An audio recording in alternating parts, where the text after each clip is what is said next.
বর্তমান পৃথিবীর সবচাইতে ক্ষমতাধর ব্যক্তির নাম হলো ডোনাল্ড ট্রাম্প। কথা বলেন না? আমেরিকার প্রেসিডেন্ট।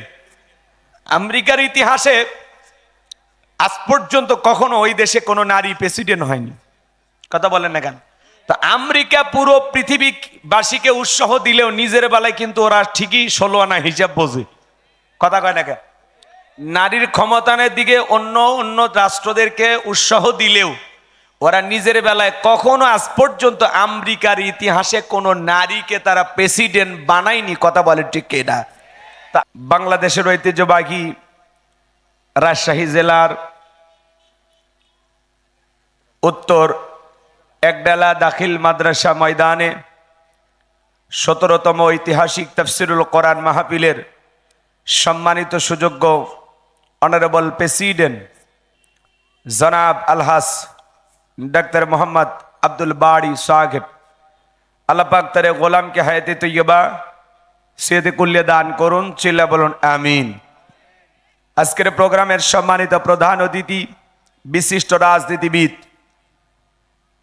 জননেতা জনাব মোহাম্মদ রেজাউল করিম টুটুল, আল্লাহ পাক তারে গোলামকে হায়াতে তৈয়বা সেদে কুল্লে দান করুন। জনগণের খেদমতের জন্য আদর্শবান নেতা হিসেবে কবুল করুন। চিল্লা বলুন আমিন। আজকের প্রোগ্রামের অন্যান্য অতিথিবৃন্দ, আমন্ত্রিত ওলামায়ে কেরাম, কথা বলেছেন হযরত মাওলানা মোহাম্মদ মোফাজ্জল হোসাইন, কথা বলেছেন আমার অত্যন্ত প্রিয় ভাই হাফেজ কারি মাওলানা আফতাব আহমেদ দামাত বারাকাতুহু আলিয়া। আল্লাহ পাক প্রিয় ভাইয়ের কণ্ঠ দ্বীনের জন্য, ইসলামের জন্য, কোরআনের খেদমতের জন্য কবুল করুন। চিল্লা বলুন আমিন।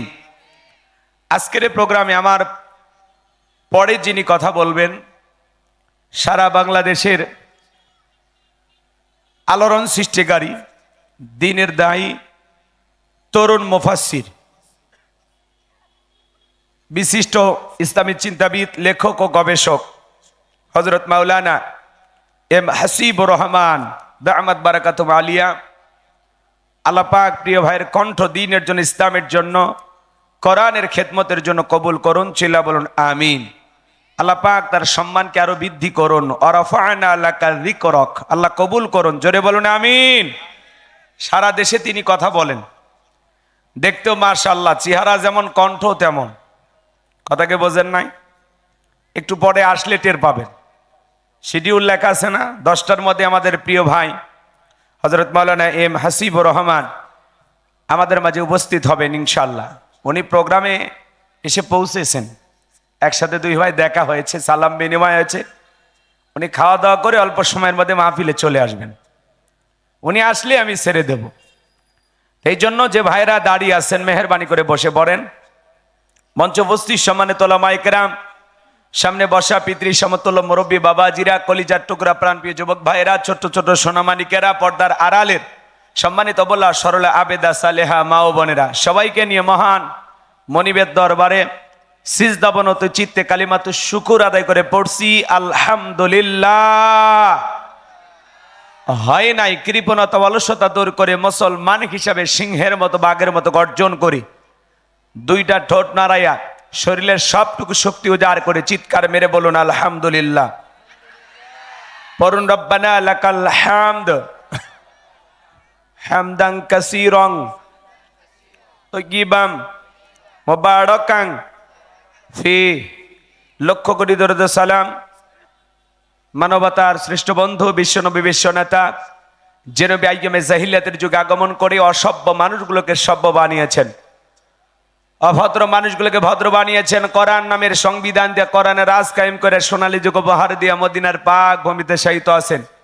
সে রাসূলের প্রতি কলেজা ভরা মহাব্বত নিয়ে পড়ছি দরুদ ও সালাম। সকলেই পড়ুন সাল্লাল্লাহু আলাইহি ওয়াসাল্লাম। সম্মানিত ভাইরা আমার, ভূমিকায় লম্বা কথা নয়, সরাসরি মূল আলোচনায় প্রবেশ করতে চাই, যেহেতু সময়টা আমার কম। আমি কথা বলবো পবিত্র কোরআনুল কারীমের 23 নম্বর সূরা নাম্বার 23, বাতিলের হবে সাইজ ইনশাআল্লাহ বলেন। মোট আয়াত আছে 118, রুকু আছে 6টি। বিশ্ব নবীর মক্কার জিন্দেগিতে আল্লাহ তাআলা এই সূরাটি নাজিল করেছেন। আমি আপনাদের সামনে আজকে কথা বলবো সূরাল মুমিনুন থেকে। জোরে বলেন কোন সূরা? সূরাল মুমিনুন। আল্লাহ তাআলা তার বিশ্বাসী বান্দাদের জন্য সূরাল মুমিনুন নাজিল করেছেন। যারা অবিশ্বাসী কাফের এদের জন্য আল্লাহ পাক একটি সূরা নাজিল করেছেন। সূরার নাম কি? কুল ইয়া আইয়ুহাল কাফিরুন। কাফেরদের জন্য আল্লাহ পাক একটি সূরা নাজিল করেছেন। সূরার নাম হলো কাফিরুন। যারা হলো দুদুল্যমান, দুই নৌকায় পা দিয়ে চলে, মুখে বলে একটা, অন্তরে আর একটা, দুমুখ সাপ, বৃষ্টি যেই দিকে ছাতা ধরে সেই দিকে গোলালু মার্কা, সব তরকারিতে চলে, সুবিধাবাদ জিন্দাবাদ, ওদের নাম হলো মুনাফিক। এই মুনাফিকদের জন্য আল্লাহ পাক একটি সূরা নাজিল করেছেন। সূরার নাম হলো মুনাফিকুন। কথা বলেন, মুনাফিক চেনা বড় কঠিন। মুনাফিকদের স্বভাব হলো ইসলাম নামের গাছের গোড়া কেটে মাথায় পানি ঢালে। চুপ করে থাক ধোকাবাজ, চোখে তোদের নাহি লাজ। চুপ করে থাক ধোকাবাজ, চোখে তোদের নাহি লাজ। গোড়া কেটে মাথায় ঢালো পানি, তোদের চিনি আর কতকাল করবি রে শয়তানি। মুনাফিকদের স্বভাব হলো সকালবেলা কোরআনের মাহফিলের অনুমতি দিয়া সন্ধ্যাবেলায় পুলিশ পাঠায় বন্ধ করতো। কথা বলে ঠিক কিনা? যারা কোরআনের মাহফিল বন্ধ করত, আল্লাহ তাআলা দুনিয়ার জমিনে তাদেরকে কিভাবে লাঞ্ছিত করে আপনারা দেখেননি? জোরে বলেন দেখেননি? কোরআন এমন একটি কিতাব, যেই কিতাবটা আল্লাহ তাআলা নাজিল করেছেন, যার সংরক্ষণ এবং হেফাজতের দায়িত্ব আল্লাহ তাআলার কুদরতি হাতে। ইন্না নাহনু নাযালনা যিকরা ওয়া ইন্না লাহু লাহাফিজুন। এই কিতাব নাজিল করেছি আমি, এর সম্পূর্ণ সংরক্ষণ এবং হেফাজতের দায়িত্ব আমি আল্লাহর হাতে। আল্লাহু আকবার বলেন। বিদায় কোরআনের গায়ে যারা আঘাত করতে আসবে, এই জমিন থেকে কোরআন আর ইসলামকে বন্ধ করার নানামুখী ষড়যন্ত্র হাতে নেবে, মনে রাখবেন আল্লাহ ওদেরকে যখন ধরবে, ওরা পালানোর জন্য গর্ত খুঁজে পাবে না। কথা বলে ঠিক কিনা? এই জমিনের দিনের আলো, কোরআনের আলো, এদিক খেয়াল করেন, ইসলামের আলো প্রতিষ্ঠিত হোক। কাফের বেঈমানরা কি চায়? জোরে বলেন চায়। ওরা যতই ষড়যন্ত্র করুক, এই দুনিয়ার জমিন থেকে ইসলামকে বিদায় করে দেওয়ার ক্ষমতা কারো নাই। কথা বলে ঠিক কিনা? কারণ ইসলামের সুইচ আছে কার হাতে? আল্লাহ রাব্বুল আলামিন বলেন, ইউরিদুনা লিতুফিউ নূরাল্লাহি বিআফওয়াহিহিম আল্লাহু মুতিম্মু নূরিহি ওয়ালাউ কারিহাল কাফিরুন।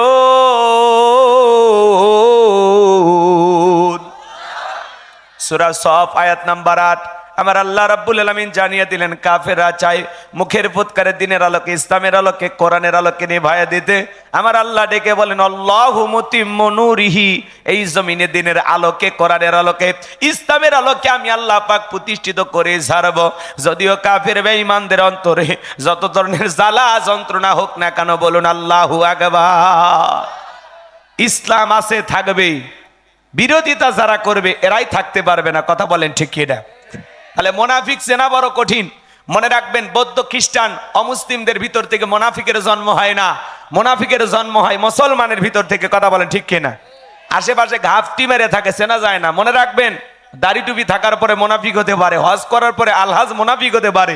নবীজির পিছনে নামাজ পড়ে লোকটা যদি মুনাফিক হয়, আপনার আমার পিছনে নামাজ পড়ে তার চাইতে বড়টা হবে। কথা বলেন ঠিক কিনা? এই জন্য মুনাফিকদের মুখোশ উন্মোচন করার সময় আমার হাতে নাই, আমি ওই দিকে যাব না। আমি আজকে আলোচনা করব আল্লাহর ভিআইপি মুমিন বান্দাদেরকে নিয়ে। চিৎকার মেরে বলুন আল্লাহু আকবার। আর একটু জোরে বলুন আল্লাহু আকবার। তাহলে সূরার নাম সূরাল মুমিনুন। মোট আয়াত কত বললাম? 118। এদিকে এদিকে ভাই, খালি ওয়াজ শুনলে হবে না, মনোযোগ দিয়ে শোনা লাগবে। সূরার নাম কি বলেছি বলেন তো? এই আওয়াজ, আপনাদের এই আওয়াজ কি? আজকে সারাদিন খাওয়া দাওয়া করেন নাই? খাবারের ব্যবস্থা করব নাকি? কথা এরকম বললে হবে না। একটু হাত তোলেন তো দেখি, সবাই একটু হাত তোলেন তো, একটা তাকবীর দেন, লিল্লাহি তাকবীর। এই আওয়াজ, একটু আওয়াজ বাড়ান। রব্বাকা ফাকাব্বির, তাকবীর হবে রবের নামে, স্লোগান হবে রবের নামে। আল্লাহর শ্রেষ্ঠত্ব বরত্ব ঘোষণা করলে সেই জায়গায় শয়তানি শক্তি টিকতে পারবে না। কথা বলে ঠিক কিনা? একটু জোরে সোরে আওয়াজ দেন, লিল্লাহি তাকবীর। আল কোরআনের আলো, আল হাদিসের আলো, দুনিয়ার মুসলিম, সারা বিশ্বের মুসলিম, এই আমার নেতা তোমার নেতা, লিল্লাহে তাকবীর। আল্লাহ আপনাদের কবুল করুন, জোরে বলুন আমিন। তাহলে সূরা আল মুমিনুন মোট আয়াত 118, রুকু আছে 6টি। বিশ্বনবীর মক্কার জিন্দিগিতে আল্লাহ তাআলা এই সূরাটি নাজিল করেছেন। জবান ছেড়ে সবাই একটু মহাব্বতে আমার সঙ্গে তেলাওয়াত করুন। আউযু বিল্লাহি মিনাশ শাইতানির রাজিম, বিসমিল্লাহির রাহমানির রহিম। বিতাড়িত মোর্দার শয়তানের কাছ থেকে, অভিশপ্ত ইবলিসের কাছ থেকে আল্লাহ তাআলার কাছে আশ্রয় প্রার্থনা চাচ্ছি। পরম করুণাময় সিমদালু আল্লাহ তাআলার নামে শুরু করছি। আমার আল্লাহ রাব্বুল আলামিন বলেন, قد أفلح المؤمنون।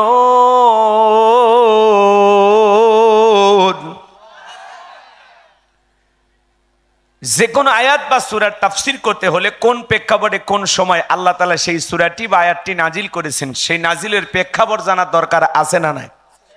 আরবিতে বলা হয় শানে নজুল। যদি শানে নজুল আলোচনা করা হয় তাহলে তাফসীর বুঝতে সহজ হয়। তাহলে সূরা আল মুমিনুন আল্লাহ তাআলা বিশ্বনবীর উপরে কোন প্রেক্ষাপটে কোন সময় নাজিল করেছেন, সেই নাজিলের সময়কালটা প্রেক্ষাপটটা একটু জানার দরকার আছে না নাই? জোরে বলেন, দরকার আছে না নাই? আমি কি একটু তুলে ধরবো? আপনাদের কষ্ট হবে না তো ইনশাল্লাহ? আমি করব ওয়াজ, আপনারা দেবেন আওয়াজ, জবাব দিবেন ঠিক ঠিক, আলোচনা হবে কমপ্লিট। শ্রোতাদের স্পিরিট এবারে বক্তার হিট, আলোচনা হবে জায়গা মতো ফিট। আগে বলতাম কিছু আজ প্যান্ডেলে, কিছু আজ অ্যাঙ্গেলে, এখন আর অ্যাঙ্গেলে না, যা বলবো সব ডাইরেক্ট। অ্যাঙ্গেলে বলার দিন শেষ, ডাইরেক্ট বলার বাংলাদেশ। কথা বলে ঠিক কি না? একটু অপেক্ষা করেন, কথার সাথে কথা মিলান, আমার দিকে একটু তাল দেন।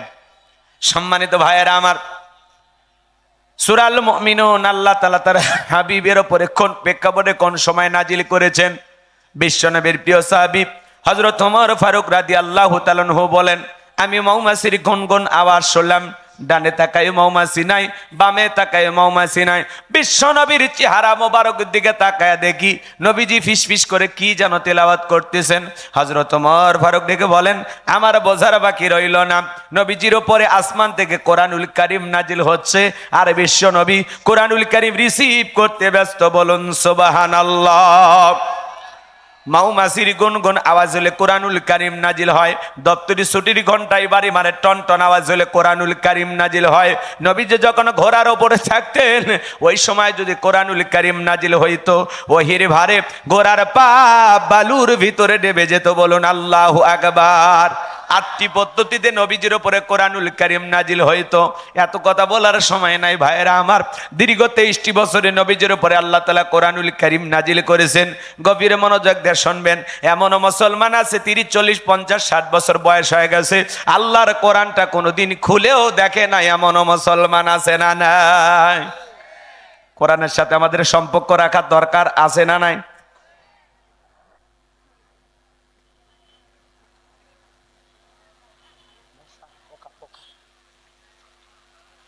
পোকা চলে হাসবেনই তো, আমার বিপদ না, আপনারা হাসবেন না?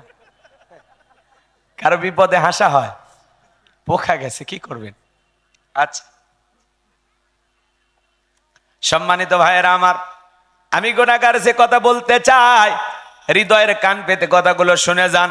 হযরত ওমর ফারুক রাদিয়াল্লাহু তাআলা ডেকে বলেন, নবীজির কোরআনুল কারীম রিসিভ করা শেষ হয়ে গেল। বিশ্বনবী সাহাবায়ে কিরামদের দিকে মুখ ঘোরায় ডেকে বলেন, আমার সাহাবীরা, এই মাত্র আসমান থেকে জিবরাইল এসে আমার উপরে সূরা আল মুমিনুনের 10টি আয়াতে কারিমা নাজিল করে জানায় দিয়ে গেলেন, নবী গো, এই 10টি আয়াতের ভিতরে আল্লাহ পাক তার আদরের মুমিন বান্দাদের জন্য 7টি কোয়ালিটি নিয়ে আলোচনা করেছেন, 7টি গুণাবলী নিয়ে আলোচনা করেছেন। কোন মুমিন যদি এই 7টি গুণে গুণান্বিত হতে পারে, 7টি গুণ দিয়ে তার জীবনটাকে সাজাইতে পারেন, আমার আল্লাহ রাব্বুল আলামিন বলেন, উলাইকা হুমুল ওয়ারিসুন আল্লাযীনা ইয়ারিসুনাল ফিরদাউস হুম ফিহা খালিদুন।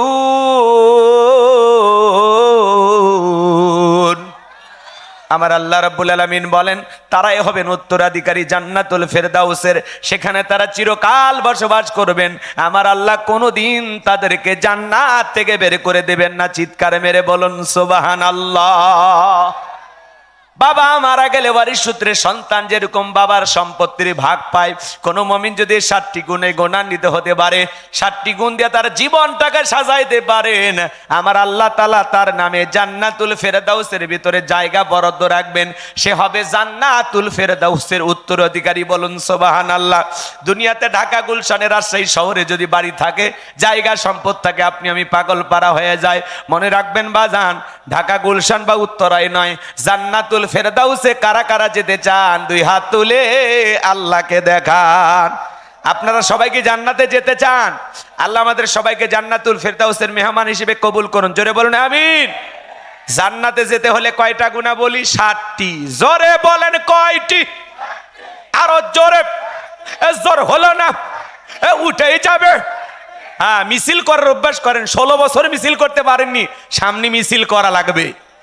সামনে আসবে শুভ দিন, চিন্তা ভাবনা করে নিন। রাগ করেন নাকি আপনারা? মন খারাপ করবেন না আমার ভাইয়েরা, গভীর মনোযোগ দিয়ে শুনবেন। নবী আমার তখন সাহাবায়ে কেরামদের সামনে তিলাওয়াত করলেন।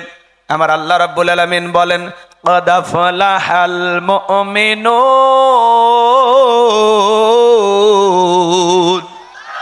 আমার আল্লাহ রাব্বুল আলামিন বলেন অবশ্যই মুমিনেরা সফল, অলরেডি মুমিনেরা সফল। সফল হয়েছে তারা ঈমান এনেছে যারা। আল্লাহু আকবার। قد أفلح المؤمنون, অবশ্যই মুমিনেরা সফল, অলরেডি মুমিনেরা সফল। সফল হয়েছে তারা ঈমান এনেছে যারা। আল্লাহু আকবার বলেন। আমরা মনে করি ক্ষমতা থাকলে সফল, টাকা থাকলে সফল, যশ খ্যাতি, নায়ক, সুপারস্টার, সেলিব্রিটি, এরা বুঝি সফল। আল্লাহর কাছে এগুলো সফলতার মাপকাঠি না। আল্লাহর কাছে সফল হতে পারবে তারা ঈমান আনবে যারা। আল্লাহু আকবার বলেন। বর্তমান পৃথিবীর সবচাইতে ক্ষমতাধর ব্যক্তির নাম হলো ডোনাল্ড ট্রাম্প। কথা বলেন না? আমেরিকার প্রেসিডেন্ট। আমেরিকার ইতিহাসে আজ পর্যন্ত কখনো ওই দেশে কোনো নারী প্রেসিডেন্ট হয়নি। কথা বলেন না কেন? তো আমেরিকা পুরো পৃথিবীবাসীকে উৎসাহ দিলেও নিজের বেলায় কিন্তু ওরা ঠিকই 16 আনা হিসাব বোঝে। কথা কয় না কেন? নারীর ক্ষমতায়নের দিকে অন্য অন্য রাষ্ট্রদেরকে উৎসাহ দিলেও ওরা নিজের বেলায় কখনো আজ পর্যন্ত আমেরিকার ইতিহাসে কোনো নারীকে তারা প্রেসিডেন্ট বানায়নি। কথা বলে ঠিক কিনা? তা আমেরিকা যদি এই সিদ্ধান্ত নিতে পারে, ডোনাল্ড ট্রাম্পের মতো মানুষকে প্রেসিডেন্ট মানতে পারে, আগামীতে আর যাই হোক, যেই দলেরই হোক, আমরা একটা পুরুষ প্রধানমন্ত্রী চাই। কথা বলে ঠিক কিনা? এই দেশে নারী না, পুরুষ প্রধানমন্ত্রী চান, যেই দলেরই হোক। কারা একটু হাত তুলে দেখান তো দেখি। লিল্লাহি তাকবীর। হাত নামান। নারীদের দেখার দিন শেষ, আগামীতে পুরুষের বাংলাদেশ। যেই দলেরই হোক, একটা পুরুষ চাই। কি চাই? এটা কি অন্যায় বলা? বলেন এটা কি অন্যায়? কারণ মেয়েদের রাগ বেশি। যে ম্যাডাম ছিল, বারবার বললাম ম্যাডাম একটু পদত্যাগ করেন। আল্লাহ বলে কিসের পদত্যাগ? এরা যে অন্যায় অপরাধ করেছে, শুধু পদত্যাগ। আমি আল্লাহ এদেরকে দেশ ত্যাগ করতে বাধ্য করবো। আল্লাহু আকবার বলেন। ইন্না বাতশা রাব্বিকা লাশাদীদ, আল্লাহর পাকড়াও বড় কঠিন। আল্লাহ ধরে ধরে না, যেদিন ধরবে মামু বাড়ি দিল্লি গিয়ে পড়বে। কথা বলে ঠিক কিনা? উনি এদেশ থেকে পালিয়ে যাওয়ার কারণে এই দেশের মানুষের যে পরিমাণে ক্ষতি হয়েছে, ওই 2-3 দিন যে পরিমাণে লুটপাট হয়েছে, যে পরিমাণে দুর্নীতি হয়েছে, যে পরিমাণে মানুষ ক্ষতিগ্রস্ত হয়েছে, আল্লাহর কাছে ওনাকে জবাব দিতে হবে। উনি যদি পদত্যাগ করে জেলেও যাইতেন, নেতা কর্মীরা কয়েকদিন পরে ফুলের মালা নিয়ে জেল গেটে যা অপেক্ষা করে থাকতো, আর বলতো জেলের তালা ভাঙবো, নেত্রীকে বের করে আনবো। কথা বলেন। আপনি সেই সুযোগটা আমাদের দিলেন না। কথা কয় না কেন? রাগ করেন? মাঝে মাঝে কল রেকর্ড ফাঁস হয়, বলে দেশের খুব কাছে আছি, চট করে ঢুকবো। ঢুকবেনই তো বের হলেন কেন? আর আসবেনই বলার দরকার কি? যাওয়ার আগে বলে গেছেন, তাহলে আসার আগে বলা লাগবে কেন? আপনি আসেন। মেয়ে মানুষ কতদিন বাইরে থাকবেন? কথা কয় না কেন? এই দেশ আপনার বাবার, এই দেশ আপনার স্বামীর। কথা বলে ঠিক কিনা? আপনি আসেন। কথা কয় না কেন? ববু আই বাপ তুমি আই বাহাগো, সেই দিন আইসা বুবু ক্ষমতা পাইবা না। খোঁজ নাই বুবু কাদের কাকার, অবস্থা খারাপ দরবেশ বাবার, হাউ নাঙ্কেল এখন সামনেও আসে না। নেতা কর্মী সব জেলের ভিতর, আমি আসি ডরের ওপর, কখন জানি আসে গ্রেপ্তারি পরোয়ানা। বুবু আইবা তুমি আইবা গো, সেই দিন আইসা বুবু চিয়ার পাইবা না। ক্ষমতার চেয়ার থেকে নামা সহজ, কিন্তু ওই চেয়ারে ওঠা কঠিন। কথা বলেন ঠিক কিনা? আর যাই করেন আগামীতে বুঝে শুনে কাজ করবেন। মেয়েদের রাগ বেশি, জেদ বেশি। দেখেন না স্বামীর সাথে বাড়িতে ঝগড়া লাগে, হাড়ি পাতিল ভাঙ্গে ফেলে দেয়, স্বামী তুলে আসার মারে, রাগ করে সংসার ছুঁয়া বাপের বাড়ি দৌড়ে যায়। রাগ করে 20 কোটি জনগণ থুয়ে একটা দেশ থুয়ে পালিয়ে গেছে। এই দুঃখ রাখবেন কোথায়? পুরুষের এই কাজ করতো। রাগ করেন না ভাইয়েরা আমার, সামনের দিকে সাই ভাসান গো আমার, মন খারাপ করবেন না। এজন্য ক্ষমতা পাইলে সফল হওয়া যাবে, টাকা থাকলে সফল হওয়া যাবে, সেলিব্রিটি হলে সফল হওয়া যাবে, আল্লাহর কাছে সফল হতে পারবে তারা ঈমান আনবে যারা। এজন্য আল্লাহ বলেন ক্বাদ আফলাহাল মুমিনুন, অবশ্যই মুমিনেরা সফল, অলরেডি মুমিনেরা সফল। সফল হয়েছে তারা ঈমান এনেছে যারা। বেঈমানেরা ক্ষমতার দিক দিয়ে সফল হতে পারে, মরার পরে সবগুলো বেঈমানকে পিটাইয়া জাহান্নামে দিবেন তিনি কে? আপনার চেহারা কালো হোক, ফর্সা হোক, লম্বা হন, খাটো হন, ধনী হন, গরিব হন, তাতে কোনো সমস্যা নাই। আপনার ভিতরে যদি ঈমান থাকে, বলেন তো আল্লাহর কাছে দাম আছে না নাই? এক কথায় ঈমান নামে কথা বলবেন, ঠিক আছে? কথাবার্তা কিচ্ছু বললেন না, চুপচাপ একটু থাকেন, আমারে আমার মতো একটু বলতে দেন। আচ্ছা এদিক খেয়াল করেন, আমি যে কথা বলতে চাচ্ছিলাম শোনেন। আপনার চেহারা যেমনই হোক, যদি আপনার ভিতরে ঈমান থাকে, বলেন তো দাম আছে কার কাছে?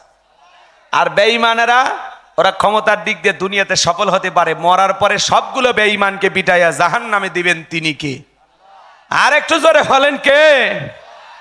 আর ঈমান নামের পাসপোর্ট যারা আছে তার জান্নাতের ভিসা লাগবেই। সুবহানাল্লাহ কোন? তাহলে ঈমান আনতে রাজি আছেন তো ইনশাআল্লাহ? আমরা ঈমানদার তো নাকি বলেন? নাকি কোনো ভেজাল আছে? তাহলে আল্লাহর কাছে দাম আছে তার, ঈমান আছে যার। আমি শুধু বলবো ঈমান এনেছে যারা, আপনারা বলবেন সফল হয়েছে তারা। কি বলেন, বলতে পারবেন না? ঈমানদাররা দুনিয়াতেও সফল, আখিরাতেও সফল। আল্লাহ যেন আমাদেরকে সফল মুমিন হওয়ার তৌফিক দান করেন। জোরে বলেন আমিন। তাহলে বলেন সফল হয়েছে কারা? আল্লাহর কাছে দামি বান্দা কারা? ঈমানদার বান্দা যারা।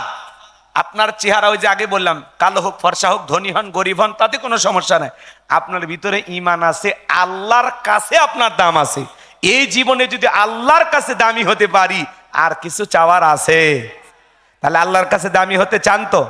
আল্লাহ যেন আমাদের কবুল করেন। জোরে বলুন আমিন। আমার ভাইয়েরা, একজন অমুসলিম জহরের নামাজের পূর্বে ঈমান গ্রহণ করেছে। আপনারাই বলেন তো বাজান, তার উপরে জহরের সালাত আদায় করা কি ফরজ? মাশাআল্লাহ, চমৎকার শ্রোতা। মনে রাখবেন ভাইরা আমার, একজন মুসলিম জহরের নামাজের পূর্বে ঈমান গ্রহণ করলে ওই ব্যক্তির উপরে যেমন জহরের সালাত আদায় করা ফরজ, ঠিক ঈমান আনার পরে মুমিন জীবনের সবচাইতে গুরুত্বপূর্ণ ইবাদতের নাম হলো সালাত। কিয়ামতের ময়দানে আল্লাহ তাআলা সর্বপ্রথম সালাতের হিসাব নেবেন। গভীর মনোযোগ দিয়ে কথাগুলো শুনে যাবেন বাজান। এই জন্য আল্লাহ তাআলা যখন মুমিনদের 7টি কোয়ালিটি নিয়ে, 7টি গুণাবলী নিয়ে আলোচনা করলেন, আমার আল্লাহ রাব্বুল আলামিন 1 নাম্বার সালাত দিয়ে শুরু করলেন। বলুন আল্লাহু আকবার। যুবক যারা আছো নিরাশ হয় না, 4 নাম্বার গুণাবলীতে যুবকদের ওয়াজ আছে। যুবকেরা কি মন খারাপ করছো বাবা? কয় নাম্বারে তোমরা আছো? একটু অপেক্ষা করো, শুরু করতে দাও। রাগ করেন নাকি আপনারা? লিল্লাহে তাকবীর। মুমিন বান্দার 1 নাম্বার গুণাবলী, আমার আল্লাহ রাব্বুল আলামিন বলেন আল্লাযীনা হুম ফি সালাতিহিম খাশিউন। মুমিন বান্দার 1 নাম্বার গুণাবলী আমার আল্লাহ রাব্বুল আলামিন জানিয়ে দিলেন, যারা নিজেদের সালাত বিনয়ের সহিত, নম্রতার সহিত, আল্লাহর ভয় নিয়ে আদায় করে। সালাত আদায় করা লাগবে বিনয়ের সহিত, নম্রতার সহিত, আল্লাহর ভয় নিয়ে। এই আয়াতের ব্যাখ্যায় তাফসীর কারকারী লিখেছেন, অন্তরের ভিতরে সুচিন্তা, দুশ্চিন্তা, কুশ্চিন্তা, বিবির কথা, সংসারের কথা, ব্যবসা বাণিজ্যের কথা, দুনিয়াবি কোনো চিন্তা ভাবনা মনের মধ্যে রাখা যাবে না। টেনশন মুক্ত হৃদয় নিয়ে আল্লাহর ভয় নিয়ে সালাত আদায় করতে হবে। কথা বলে ঠিক কিনা?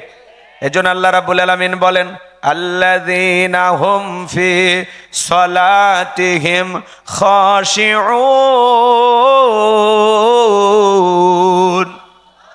আমার আল্লাহ রাব্বুল আলামিন বলেন, যারা নিজেদের সালাত বিনয় সহিত, নম্রতার সহিত আল্লাহর ভয় নিয়ে আদায় করে। আপনি আমি যখন মসজিদে সালাত আদায় করার জন্য দাঁড়িয়ে যাব, অন্তরের ভিতরে একমাত্র ভয় থাকতে হবে কার? ইয়া আইয়ুহাল্লাযীনা আমানুত্তাকুল্লাহ, হে ঈমানদারগণ আমি আল্লাহকে ভয় করো, হাক্কা তুকাতিহি, ভয় করার মতো ভয় করো। আপনি আমি যখন সালাতে দাঁড়িয়ে যাব, মনে মনে খেয়াল করব আমি সালাত আদায় করতেছি, আমার আল্লাহ আমাকে দেখতেছেন। আল্লাহু আকবার বলেন। আপনি আমি সালাত আদায় করব, আরে মনে মনে খেয়াল করবো এই জোহরের সালাত আমার জীবনের শেষ সালাত, আমি আসর পর্যন্ত এই দুনিয়ার জমিনে নাও জীবিত থাকতে পারি। কথা বলেন ঠিক কিনা? ফাঁসির আসামিকে যদি বলা হয় এখন রাত 10টা বাজে 12টায় তোমার ফাঁসি, লোকটা যদি ইমানদার হয় অবশ্যই 2 রাকাত সালাত আদায় করবে। ফাঁসির আসামি যেমন জীবনের শেষ মনে করে 2 রাকাত নামাজ আদায় করে গুরুত্ব সহকারে, ঠিক প্রত্যেকটা সালাতে, প্রত্যেকটা ওক্তে সালাত আদায় করবেন। আর মনে মনে খেয়াল করবেন এই সালাত আমার জীবনের শেষ সালাত। এই ভেবে যদি আমরা সালাতগুলো আদায় করি, আমাদের নামাজগুলো কবুল করবেন কে? নামাজ দিয়ে তামাশা করা যাবে না। সাহাবা ইকরাম কিভাবে সালাত আদায় করেছিলেন, আল্লাহ রসুল কিভাবে সালাত আদায় করেছিলেন, সেই পদ্ধতিতে আমাদেরকে সালাত আদায় করতে হবে। আম্মা জান আয়েশা ডেকে বলেন, নবীজি নামাজের ভিতরে এত লম্বা সময় ধরে দাঁড়িয়ে থাকতেন, মাঝে মাঝে তাকায় দেখতাম নবীজির পা মোবারক ফুলে উঠেছে। আম্মা জান আয়েশা আরো ডেকে বলেন, মাঝে মাঝে নবীজি সিজদায় গিয়ে এতটা লম্বা সময় থাকতেন, মাঝে মাঝে মনে হইতো নবীজি আর কোনোদিন সিজদা থেকে মাথা উঠাবেন না। এত লম্বা সময় ধরে সিজদা দিতেন নবী মুহাম্মদ রাসূলুল্লাহ সাল্লাল্লাহু আলাইহি ওয়াসাল্লাম। যে নবীর জীবনে কোনো গুনাহ নাই, সেই নবী দিনের মধ্যে 70 থেকে 100 বার ইস্তেগফার পড়তেন। আর আপনার আমার জীবন গুনাহ দিয়ে ভরা, কিন্তু ইস্তেগফার পড়ার সময় নাই। কথা বলে ঠিক কিনা? সাহাবা ইকরাম কিভাবে সালাত আদায় করতেন? বিশ্বনবীর সাহাবীরা যখন মরুভূমিতে সালাত আদায় করার জন্য দাঁড়িয়ে যেতেন, ওই মরুভূমির পাখিগুলো খেজুর গাছ মনে করে সাহাবা ইকরামদের কাঁধের উপরে, মাথার উপরে বসে থাকতো। নবীজির সাহাবীরা সালাতে এত মনোযোগ, কাঁধে পাখি পরে থাকে, তারপরে তারা টের পাইতো না। বলুন সুবহানাল্লাহ। আর আপনি আমি সালাত আদায় করি, মশা যদি পরে এই হাতে এই জায়গায় নিয়ে যা, আগে মশা মারে তারপরে সূরা ধরে। কথা কন ঠিক কিনা? আমার ভাইয়েরা, বিশ্ব নবীর সাহাবীরা কিভাবে সালাত আদায় করতেন জানেন? হযরতে তালহা রাদিয়াল্লাহু তাআলা আনহু সালাত আদায় করতেছিলেন, ছেলেটা খেলা করতেছিল, জঙ্গল থেকে সাপ এসে সন্তানটাকে পেঁচিয়ে ধরলেন, স্ত্রী মানুষজনকে ডাকলেন, ছেলেটাকে বিপদ মুক্ত করলেন। হযরতে তালহা নামাজ শেষে জিজ্ঞাসা করে বিবিরে, বাড়িতে এত মানুষজন, ব্যাপারটা বুঝতে পারলাম না। ডেকে বলে, স্বামী আপনি যখন সালাত আদায় করার জন্য দাঁড়িয়ে গেছেন, জঙ্গল থেকে সাপ এসে সন্তানটাকে পেঁচিয়ে ধরেছিল, আমি মানুষজনকে ডাকলাম, ছেলেটাকে বিপদ মুক্ত করলাম, এত ঘটনা আপনার চোখের সামনে ঘটে গেল, আপনি কি কিছুই বলতে পারেন না?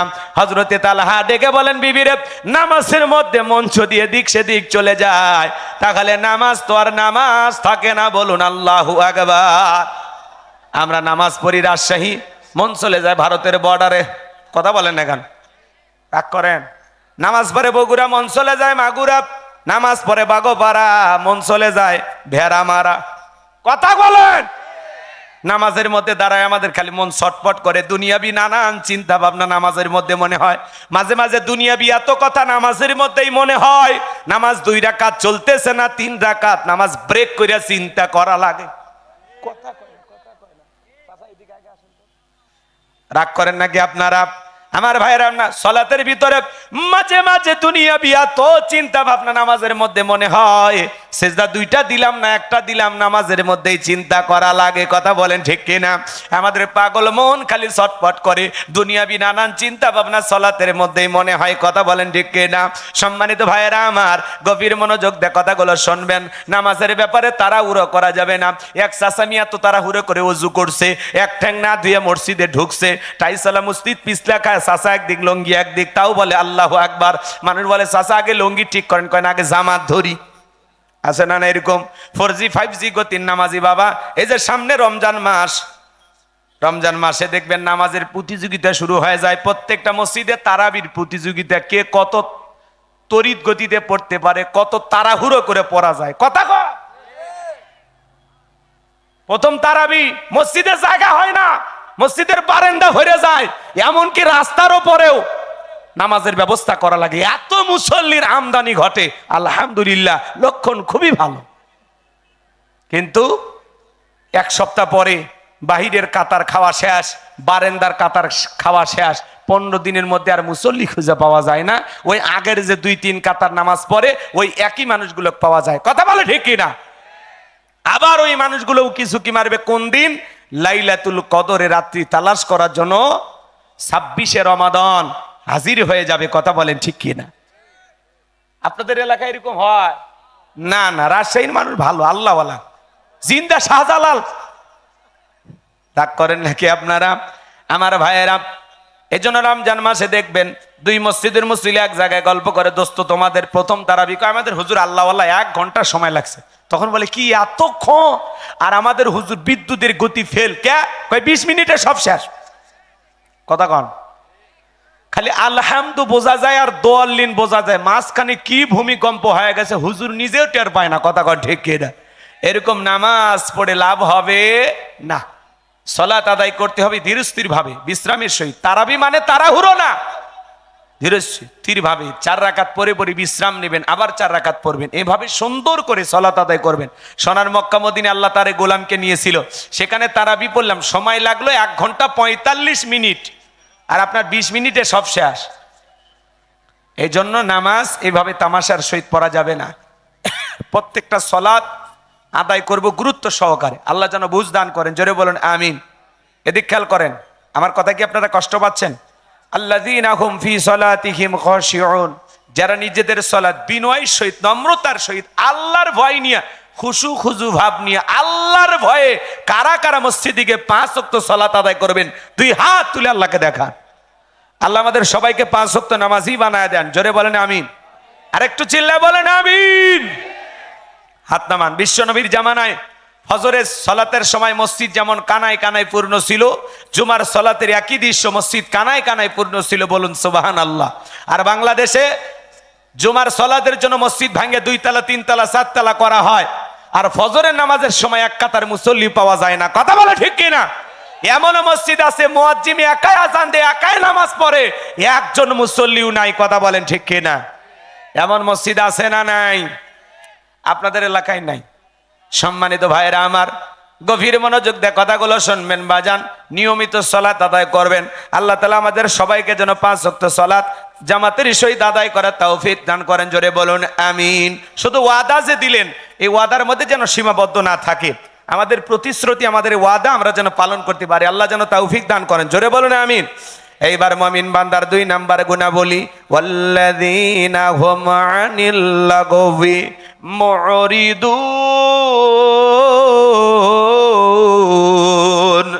মুমিন বান্দার 2 নাম্বার গুণাবলী, অনার্থক কথাবার্তা বলা যাবে না, অপ্রয়োজনীয় কথা বলা যাবে না। মুমিন বান্দা জবান দিয়ে কথা বলবে ততটুকু প্রয়োজন যতটুকু।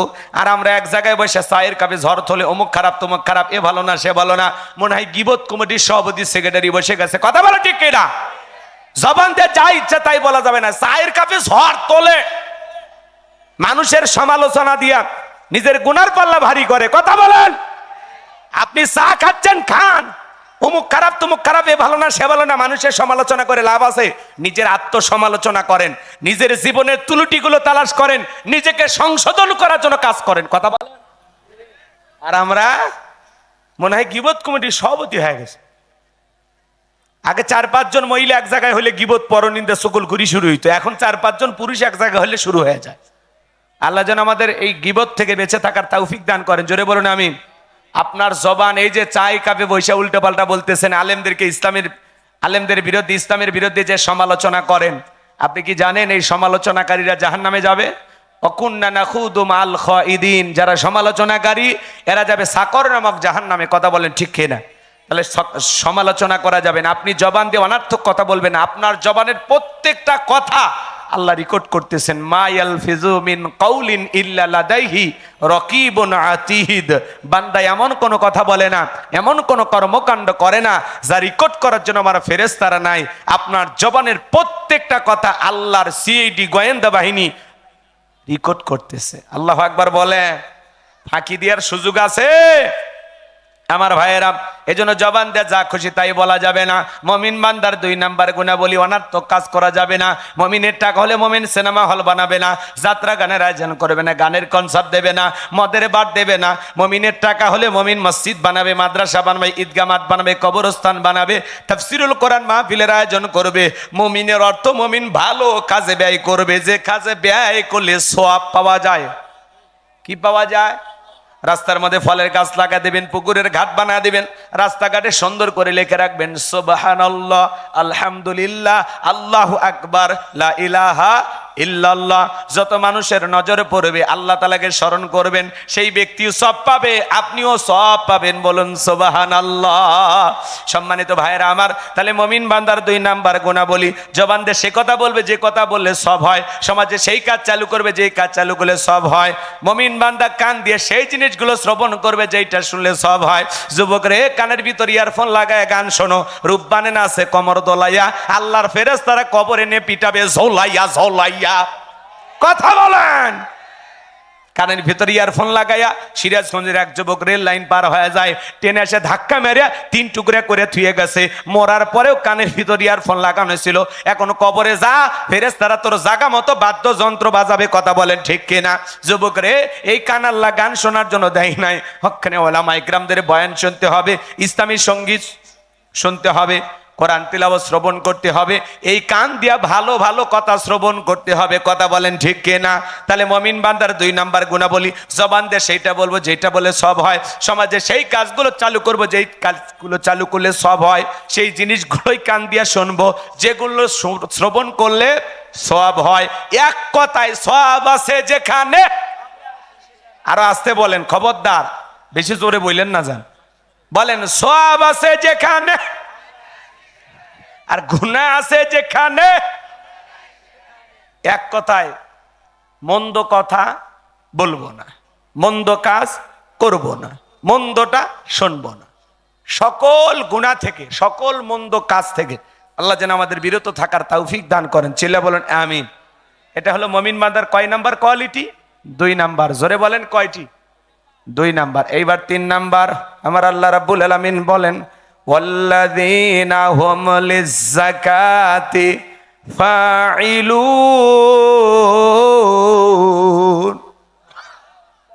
মুমিন বান্দার 2 নাম্বার 3 নাম্বার গুণাবলী আমার আল্লাহ রাব্বুল আলামিন জানিয়ে দিলেন। মুমিন বান্দাকে আল্লাহ যদি নেশাব পরিমাণে ধন সম্পদের মালিক বানায় দেয়, মুমিন বান্দাকে আল্লাহ যদি ধনী বানায় দেয়, মুমিন বান্দাকে, এদিক খেয়াল করেন, আল্লাহ তাআলা যদি ধনী বানায় দেয়, নিসাব পরিমাণে সম্পদের মালিক বানায় দেয়, মুমিন বান্দা সক্রিয়ভাবে হিসাব করে করে বছরে কয় লাখ টাকার, কয় হাজার টাকা যাকাত আসবে, কয় কোটি টাকার, কয় লাখ টাকা যাকাত আসবে, হিসাব করে করে বছরে একবার যাকাত দেবে। কার ভয়ে? যাকাত দেওয়া নফল না ফরজ? নামাজ আদায় করা যেমনি ফরজ, যাকাত দেওয়া তেমনি ফরজ। কথা বলেন ঠিক কি না? যাকাত আসছে দারিদ্রতা বিমোচন করার জন্য, অভাব মুক্ত সমাজ রাষ্ট্র দেশ গড়ার জন্য। যাকাত আসছে পথে পড়ে থাকা অবহেলিত মানুষের মুখে হাসি ফোটানোর জন্য, রাস্তার এপারে 10 তলা উপরে গাছতলা এর ব্যবধানকে দূর করার জন্য। যাকাত আসছে এই সমাজের মানুষদেরকে সব দিক দিয়া উন্নয়নের মূল জায়গায় পৌঁছে দেওয়ার জন্য আল্লাহ তাআলা যাকাত দিয়েছেন। বলুন আল্লাহু আকবার। যাকাত হলো আর্থিক ইবাদত। যারা পিছিয়ে থাকা মানুষ তাদেরকে স্বাবলম্বী বানানোর জন্য এই যাকাতের সিস্টেম। আল্লাহু আকবার বলেন। বাংলাদেশের অর্থনীতি যাকাত ভিত্তিক না সুদ ভিত্তিক? সুদ ভিত্তিক অর্থনীতি হালাল না হারাম? এই হারাম অর্থনীতিতে কোশ্চিন কালে বাংলাদেশকে কোন নেতা দারিদ্র মুক্ত করতে পারবে না। কথা বলে ঠিক কিনা? বাংলাদেশকে যদি দারিদ্র মুক্ত করতে হয় যাকাত ভিত্তিক অর্থনীতি চালু করা লাগবে। কথা বলেন ঠিক কিনা? একটা যাকাত মন্ত্রণালয় চালু করতে হবে, আর এই মন্ত্রণালয়ের দায়িত্ব এদেশের ইসলামিক স্কলার, দ্বীনের দায়ী আলেমদের কাঁধে দিতে হবে। দেখেন, আজ সুন্নাহ ফাউন্ডেশনের সম্মানিত চেয়ারম্যান শাইখ আহমদুল্লাহ ভাই, আমাদের প্রিয় একজন মানুষ, উনি প্রায় 25 থেকে 30 হাজার পরিবারে রমজানের যা যা প্রয়োজন, একজন রোজাদারের ইফতার সিহারিতে যা যা প্রয়োজন, ট্রাক ভর্তি করে আপনাদের দেয়া এই দানের টাকা, আপনাদের দেয়া আমানত, সেই সমস্ত রোজাদারদের তালিকা করে তাদের ঘরে ঘরে পৌঁছে দিচ্ছেন। আল্লাহু আকবার বলেন। শাইখ আহমদুল্লাহ এমন একজন মানুষ, আস-সুন্নাহ ফাউন্ডেশনের সম্মানিত চেয়ারম্যান। এদেশের দুর্যোগপূর্ণ অবস্থায়, সেটা বন্যা হোক, বিভিন্ন সমস্যা হোক, সবার আগে তিনি যে সুন্দর ভূমিকা পালন করেন, উম্মতের দরদি একজন আলেম, তার জন্য আমাদের দিল থেকে ভালোবাসা আছে না নাই? আস্থা এবং বিশ্বাস কিভাবে অর্জন করেছেন? উনি যদি মনে করেন 100 কোটি টাকা দান প্রয়োজন, মানুষের কাছে চাইলে 100 কোটি পার হয়ে যায়। আল্লাহু আকবার বলে। উনি নিজে থেকে বলে আপাতত আর দান পাঠাবেন না। তাহলে মানুষ তাকে কতটা বিশ্বাস করেন।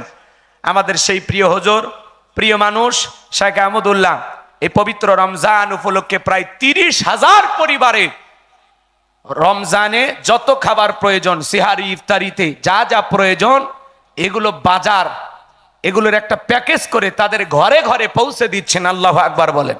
একটু জোরে বলেন আল্লাহু আকবার। তো আলেমদের দায়িত্ব দেওয়া লাগবে। ওই গুমসুর ডালচোর, বিকাশের টাকা চোর, ওই সমস্ত দুর্নীতিবাজ নেতাদেরকে দেওয়া যাবে না, যারা দেশের টাকা বিদেশে পাচার করে। আজ পর্যন্ত কোনো আলেম এই দেশের টাকা বিদেশে পাচার করেছে এমন তথ্য আপনারা পাইছেন? জোরে বলেন পাইছেন? কিন্তু তারা 11 লক্ষ কোটি টাকা দুর্নীতি করে বিদেশে পাচার করেছে। 93 বিলিয়ন ডলার ঋণের বোঝা বাংলাদেশের মানুষের ঘাড়ে চাপিয়ে দিয়ে চলে গেছে। এদেশের 48 বিলিয়ন ডলার রিজার্ভ ছিল, সব খাইয়া লুটে পুটে দেশটাকে ধ্বংস করে দিয়ে ওরা পালিয়ে গেছে। কথা বলে ঠিক এরা? এমপি মন্ত্রী কেউ নাই, সব চলে গেছে। রাগ করেন নাকি আপনারা? এমপি মন্ত্রী আছে? মন্ত্রীরা সব কোথায় গেল? এমপিরা সব কোথায় গেল? কোথায় কাদের কাকা? ওদের সারা দেশটা এখন লাগে ফাঁকা ফাঁকা। আইন মন্ত্রী আটকে গেল আইনেরই ফাঁকে, দাড়ি সারা দরবেশটারে ভণ্ড ভণ্ড লাগে। এখন জেলখানায় থাকে, আবার দরবেশে নতুন করে দাড়ি উঠেছে। কথা এরা হলো সুবিধাবাদ জিন্দাবাদ। এই দাড়ি ওরা ব্যবহার করে, ওরা সত্যিকারে আশিকের রাসূল না। ওরা নবীর মহব্বতে দাড়ি রাখে নাই। দাড়ি হলো ওদের সাইনবোর্ড। কথা কর, রাগ করেন আমার কথায়? আমি কি বলবো নাকি?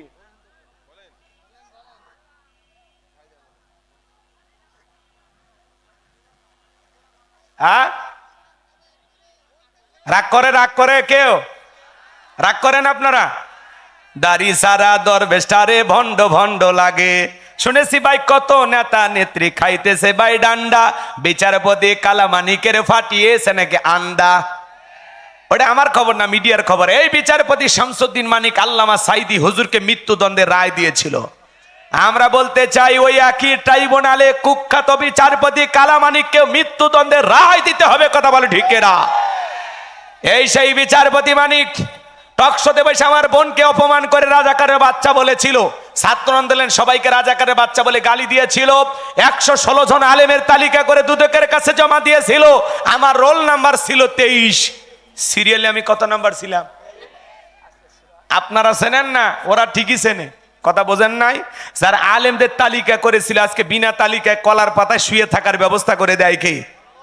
এদেশের অনেকজন বিচারক বলেছিলেন যে কলার পাতায় শুয়ে থাকা এই ছবিটা প্রত্যেকটা আদালতে বিচারকদের পিছনে ঝুলিয়ে দিতে হবে, যাতে এই ছবি দেখে তারা ন্যায় বিচার কায়েম করে, অসাধু বিচার এবং ওই সমস্ত নেতাদের পা চাটা গোলাম না হয়। কথা বলে ঠিক এরা?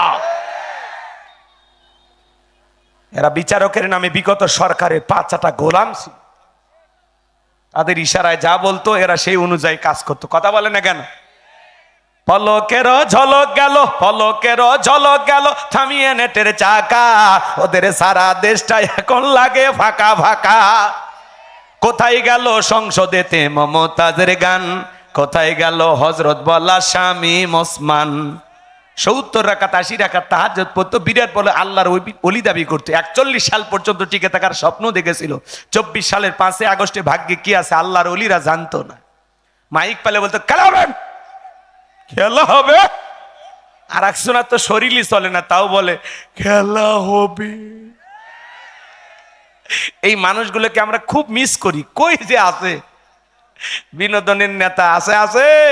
আমার ভাইয়েরা মন খারাপ করবেন না বাজান, আমি গুনাহগার যে কথা বলতে চাচ্ছিলাম, আলেমদের দায়িত্ব দেওয়া লাগবে। ওই গমসর ডালসর বিকাশের টাকা সর দেশের টাকা বিদেশে পাচার করে এমন দুর্নীতিবাজ নেতাদেরকে দায়িত্ব দেওয়া যাবে? আলেমদের দায়িত্ব দেওয়া লাগবে। আলেমদের কাছে আমানত সঠিকভাবে থাকবে। আলেমেরা কি করবে? সমস্ত ধনীদের তালিকা করে যাকাত আদায় করবে। এই দেশে একটা জরিপ করা হয়েছে, 10 বছর যদি ধনীদের কাছ থেকে যাকাত আদায় করা হয়, আর যাকাতের যে 8টা খাত আছে এই অনুযায়ী যদি একটা তালিকা করে যাকাতের টাকাগুলো সঠিক পদ্ধতিতে বন্টন করে দেওয়া হয়, বাংলাদেশে 10 বছর পরে একজন মানুষ যাকাতের জন্য খুঁজে পাওয়া যাবে না। চিৎকার মেরে বলুন আল্লাহু আকবার।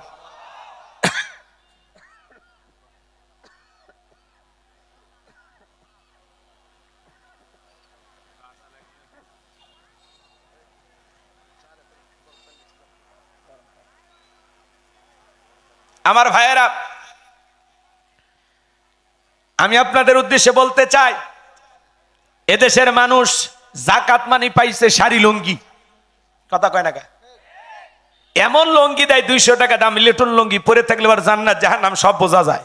এমন শাড়ি দেয় 300 টাকা দাম, ধুয়ে দিলে শাড়ি না মশারি খুঁজে পাওয়া যায় না। এই পরলোক, এই শাড়ি তোমার বউরে পরাইও, কথা বলেন। এজন্য যাকাত মানি শাড়ি লুঙ্গি না, দিলেও মানসম্পন্ন কাপড় দিতে হবে। হযরত ওমর ফারুক রাদিয়াল্লাহু তাআলা আনহু তিনি বলেন, যাকাতের অর্থ তোমরা এমন ভাবে দাও যাতে ওই ব্যক্তি যাকাতের জন্য আর কারো দুয়ারে হাত না পাতে। বলুন আল্লাহু আকবার। এদিকে তাকান, এদিকে তাকান, আমার দিকে খেয়াল করেন। আমি আপনাদের উদ্দেশ্যে যে কথা বলতে চাই, এই ছেলেটা বেকার বসে আছে, ওরে যাকাতের 1.5 লাখ টাকা দিয়ে একটা ছোটখাটো ব্যবসা প্রতিষ্ঠান ভবানীগঞ্জ বাজার ধরায় দেন। আল্লাহ যদি চাই 5-7 বছর পরেও ব্যবসা বাণিজ্য করে সে নিজেও ভবিষ্যতে যাকাত দেবে, কথা বলেন। এই ছেলেটা বেকার বসে আছে, ওরে যাকাতের 1.5 লাখ টাকা দিয়ে দেন, দিয়ে দেন, রিক্সা ভ্যান ধরায় দেন, দেখবেন এটা চালায়া তার দৈনিক একটা ইনকামের ব্যবস্থা হবে, কথা বলেন ঠিক কিনা। লোকটা তো বেকার থাকবে না, তার একটা কর্মস্থানের ব্যবস্থা হবে। একটা বিধবা নারী আসছে, শাড়ি দিয়ে কি লাভ? সেলাই মেশিন কিনে দেন, 2টা ছাগলের বাচ্চা কিনে দেন, 2টা গাবি গরু কিনে দেন, এগুলো লালন পালন করে ভাগ্যের চাকা ঘুরাবে। যাকাতের অর্থ দিয়া মানুষের কর্মস্থানের ব্যবস্থা করতে হবে। যে যে কাজে দক্ষ সেই অভিজ্ঞতার আলোকে তাকে কিছু দিয়ে স্বাবলম্বী বানাইতে হবে, কথা বলে ঠিক কিনা। যাকাত আসছে এদেশের মানুষের মুখে হাসি ফোটানোর জন্য, দারিদ্র মুক্ত সমাজ রাষ্ট্র দেশ করার জন্য। যাকাতের চাইতে শক্তিশালী অর্থ বিভাগ আর হতে পারে না। এদিকে এদিকে এদিকে আমার দিক খেয়াল করে। আল্লাহর নবী মুসা আলাইহিস সালামের নাম আপনারা শুনেছেন। 2 মিনিট একটা ঘটনা বলে দিয়ে খারাপ লাগে? আল্লাহর নবী মুসা আলাইহিস সালাম কারুনকে যা বলে, কারুন তোমারে যাকাত দিতে হবে। কারুন ডেকে বলে, পয়গাম্বার আমি যাকাত দিতে পারবো না। আল্লাহর নবী মুসা আলাইহিস সালামের রাগ কম না বেশি? যে নবী রেখে গেলে মাথার টুপি ভেদ করে চুল খাড়া হয়ে যায়। আল্লাহর নবী মুসা আলাইহিস সালামের চোখে এবং মুখের দিকে তাকায়া ডেকে বলে, পয়গাম্বার রাগ করা লাগবে না, কত টাকা দিতে হবে আপনি বলেন। আল্লাহর নবী মুসা আলাইহিস সালাম ডেকে বলে, কারণ টাকা দিতে হবে শতকরা 2.5%। বলে ঠিক আছে, আমার একটু সময় দেন, আমি একটু হিসাব নিকাশ করে আপনাকে জানাবো। এইবার আল্লাহর নবী মুসা আলাইহিস সালাম চলে গেলেন, কারণ এইবার হিসাব নিকাশে বসে গেল। এই কারণকে আল্লাহ তাআলা 70টা উট, এদিক খেয়াল করেন, এত সম্পদ দিয়েছিল বাজান। এই কারণকে আল্লাহ তাআলা এত সম্পদ দিয়েছিল, 70টা উট লাগতো চাবি বহন করতে। চাবি যদি এত হয় তালা কত, আর তালা যদি এত হয় সিন্ধুকে মাল কত, ছোট মাথায় ধরবে না। কারণ এইবার হিসাব নিকাশ করে দেখে কয়েক হাজার কর্মচারী দিয়া সারাদিন সারা রাত যদি যাকাতের টাকা দেওয়া হয়, এরপরেও টাকা শেষ হবে না। এমনি তো কৃপণ পায়ে স্যান্ডেলটা না ক্ষয়ে যাবে বলে, গায়ে জামা পরে না ছিঁড়ে যাবে বলে, সেই কৃপণ কি এত টাকা যাকাত দিতে পারে না? সে একটা গভীর ষড়যন্ত্র করলো। এলাকা একটা 2 নাম্বার মহিলা ছিল, নাম হলো সবদা। এই সবদা নামের পতিতের কাছে যা বলে, সবদা রে তোরে 2 বস্তা টাকা দেবো, অ্যাডভান্স হিসেবে আজকে 1 বস্তা টাকা দিলাম, আর আগামীকালকে সাক্ষী দেওয়ার পরে আর 1 বস্তা টাকা দেবো, বিনিময়ে আমার একটা কাজ তোকে করে দিতে হবে। আল্লাহ নবী মুসা আলাইহিস সালাম যখন হাজার হাজার জনগণের সামনে ভরা মজলিসে আল্লাহর পথে মানুষকে দাওয়াত দিবেন, ওই ভরা মজলিসে দাঁড়ায় একবার শুধু বলবি, মুসা নবী দিনের বেলা ওয়াজ করে, রাতের বেলা আমি সবদার সাথে রাত কাটাই, বাস এতটুকু কথা বললে যথেষ্ট, বাকি যা করার আমি করব। সবদা যেহেতু 2 নাম্বার মহিলা রাজি হয়ে গেল। আমার ভাইয়েরা দিল দিয়ে কথাগুলো বোঝার চেষ্টা করবেন। সবদা যখন রাজি হয়ে গেল, পরের দিন সকালবেলা আল্লাহ নবী মুসা আলাইহিস সালাম হাজার হাজার জনতাকে সামনে নিয়ে আল্লাহর পদে মানুষকে দাওয়াত দিতেছেন, আল্লাহর পদে আহ্বান করতেছেন। ওই ভরা মজলিসে আল্লাহর নবী মুসা আলাইহিস সালামের আলোচনা শোনার পরে সবদার পাষাণ হৃদয় গইলা চোখ দিয়া পানি ঝরতেছে, জোরে কোন মারহাবা। কারণ ইশারা দিয়ে বলে সবদা দ্বারা, বলে আর একটু শুনি। দুইজন লোক পাঠায়া দিল, ওরা এসে বলে সবদা নেতা গতকালকে রাত্রিতে 1 বস্তা টাকা দিয়েছে অ্যাডভান্স হিসাবে, আর 1 বস্তা টাকা রেডি আছে, সাক্ষীটা দিয়ে টাকার বস্তাটি নিয়ে বাড়িতে চলে যাও। সবদা বলে আর একটু শুনি, বলে না শুনতে দেওয়া যাবে না। দুইজন দুই হাত ধরে ভরা মজলিসে সবদাকে জোর করায় দাঁড় করায় দিল যখন, কারণ লাভ মেরে দাঁড়ায় বলে মুসারে ওয়াজ বন্ধ কর, টাকা দেখ 2 নাম্বার মহিলা দাঁড়াইছে। মহিলাটা 2 নাম্বার না 1 নাম্বার মুসা নবী কি জানে? রতনে রতন সেন, কথা কন কথা কন, ডাইরেক্ট বলতেছে ও নবী মুসা ওয়াজ বন্ধ করো, তাকায় দেখো 2 নাম্বার মহিলা দাঁড়াইছে। আজও দেখবেন আলেম ওলামা যখন সুদের কথা বলে, মসজিদের সভাপতি হয়ে আছে সুদখোর। এদেশের অনেক মসজিদের সভাপতি সুদখোর, ঘুষখোর। কথা বলেন, হক কথা বলা যায় না। সুদের ওয়াজ করলে বলেন হুজুর এই ব্যবসার সাথে আমি জড়িত, খামাখা আমার নাম কেন বলতেছেন? আছে না নাই? সুদের কথা বলা যায় না, ঘুষের কথা বলা যায় না, জিহাদের কথা বলা যায় না, আল্লাহর জমিনে আল্লাহর আইনকে প্রতিষ্ঠিত করতে হবে এই কথাগুলো বলা যায় না। হক কথা বললেই বলে হুজুর ভালোই মনে করতেছিলাম, এখন দেখি আপনিও রাজনীতির কথা কন। আছে না নাই?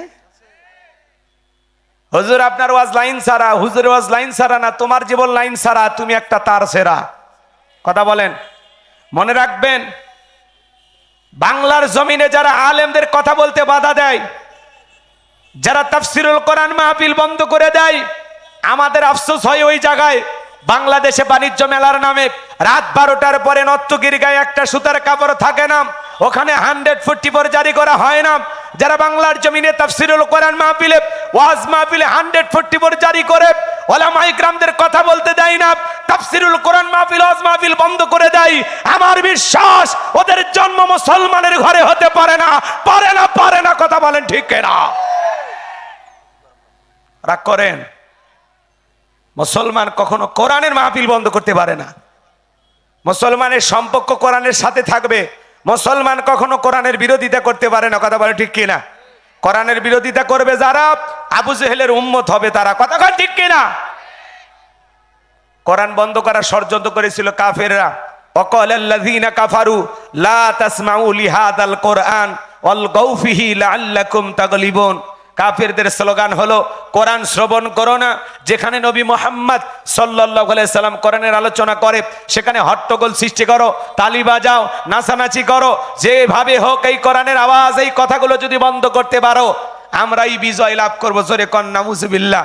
আবু জেহেল, উতবা, সাইবা ওরা চেষ্টা করেছিল কোরআন বন্ধ করার, ওরা যেমন পারে নাই, আজও পৃথিবীর জমিনে যারা কোরআন বন্ধ করতে চায়, ইসলাম আলাদেরকে বন্ধ করতে চাই, মনে রাখবেন এক জায়গায় কোরআনের আওয়াজ বন্ধ করে দেবেন, আল্লাহ 10 জায়গায় কোরআনের মাহফিল চালু করে দেবে। কথা বলেন ঠিক কিনা? একজন আলেমের মুখ চেপে ধরবেন, আরো 10 জন ময়দানে কথা বলবে। একজনকে গ্রেফতার করবেন, হাজারো জন ময়দানে কথা বলবে। একজনকে ফাঁসির দড়িতে ঝুলাবেন, হাজারো জন আবারও ময়দানে আল্লাহ তাআলা তৈরি করে দেবেন। কথা বলে ঠিক কিনা? মনে রাখবেন, বাঘের পেট থেকে জন্ম হইলে বাঘেরই বাচ্চা হয়, বিড়ালের বাচ্চা হয় না।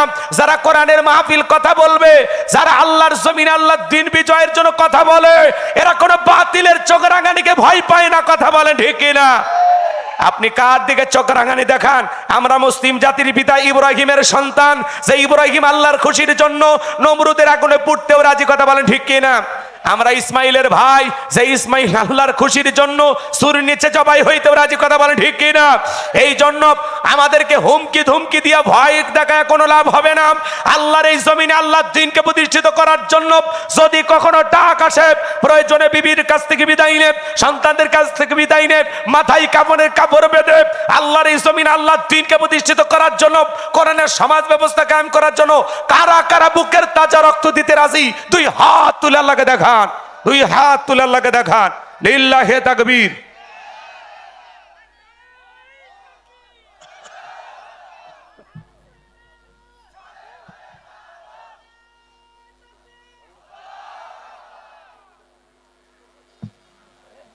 কষ্ট পাচ্ছেন আপনারা? হাত তোলেন। আমি কি হাত নামাতে বলেছি? হাত টান টান করে তোলেন, লিল্লাহে তাকবীর। একটু জোরে সোরে আওয়াজ দেন, আশেপাশে যারা চলাফেরা করতেছে ওরা যেন বোঝে না খেলা শুরু হয়ে গেছে। একটু জোরে আওয়াজ দেন, লিল্লাহে তাকবীর। হাত সোজা করে টান টান করে তোলেন। ওই যে মাঝে মাঝে হাত বেঁকা দেখা যায়, দুই হাত সোজা করার শক্তি নেই। আপনি পুরুষ মানুষ, দুধ ডিম ভিটামিন ক্যালসিয়াম মাঝে মাঝে কিনে খাবেন, একেবারে দুর্বল হলে চলতে পারবেন না। হাত সোজা করেন। সবদা দাঁড়িয়েছে নবী মুসার বিরুদ্ধে সাক্ষী দেওয়ার জন্য, ঘটনা শোনা দরকার নাই। এরপরে তো যুবকদের আলোচনা, নাকি বলেন? রেডি আছেন তো ইনশাল্লাহ? আল্লাহ আপনাদের কবুল করুন, জোরে বলুন আমিন। হাত সোজা করেন। আমার আল্লাহ রাব্বুল আলামিন বলেন, ইন্নাল্লাহা আশতারা মিনাল মুমিনিনা আনফুসাহুম ওয়া আমওয়ালাহুম বিআন্না লাহুমুল জান্নাহ।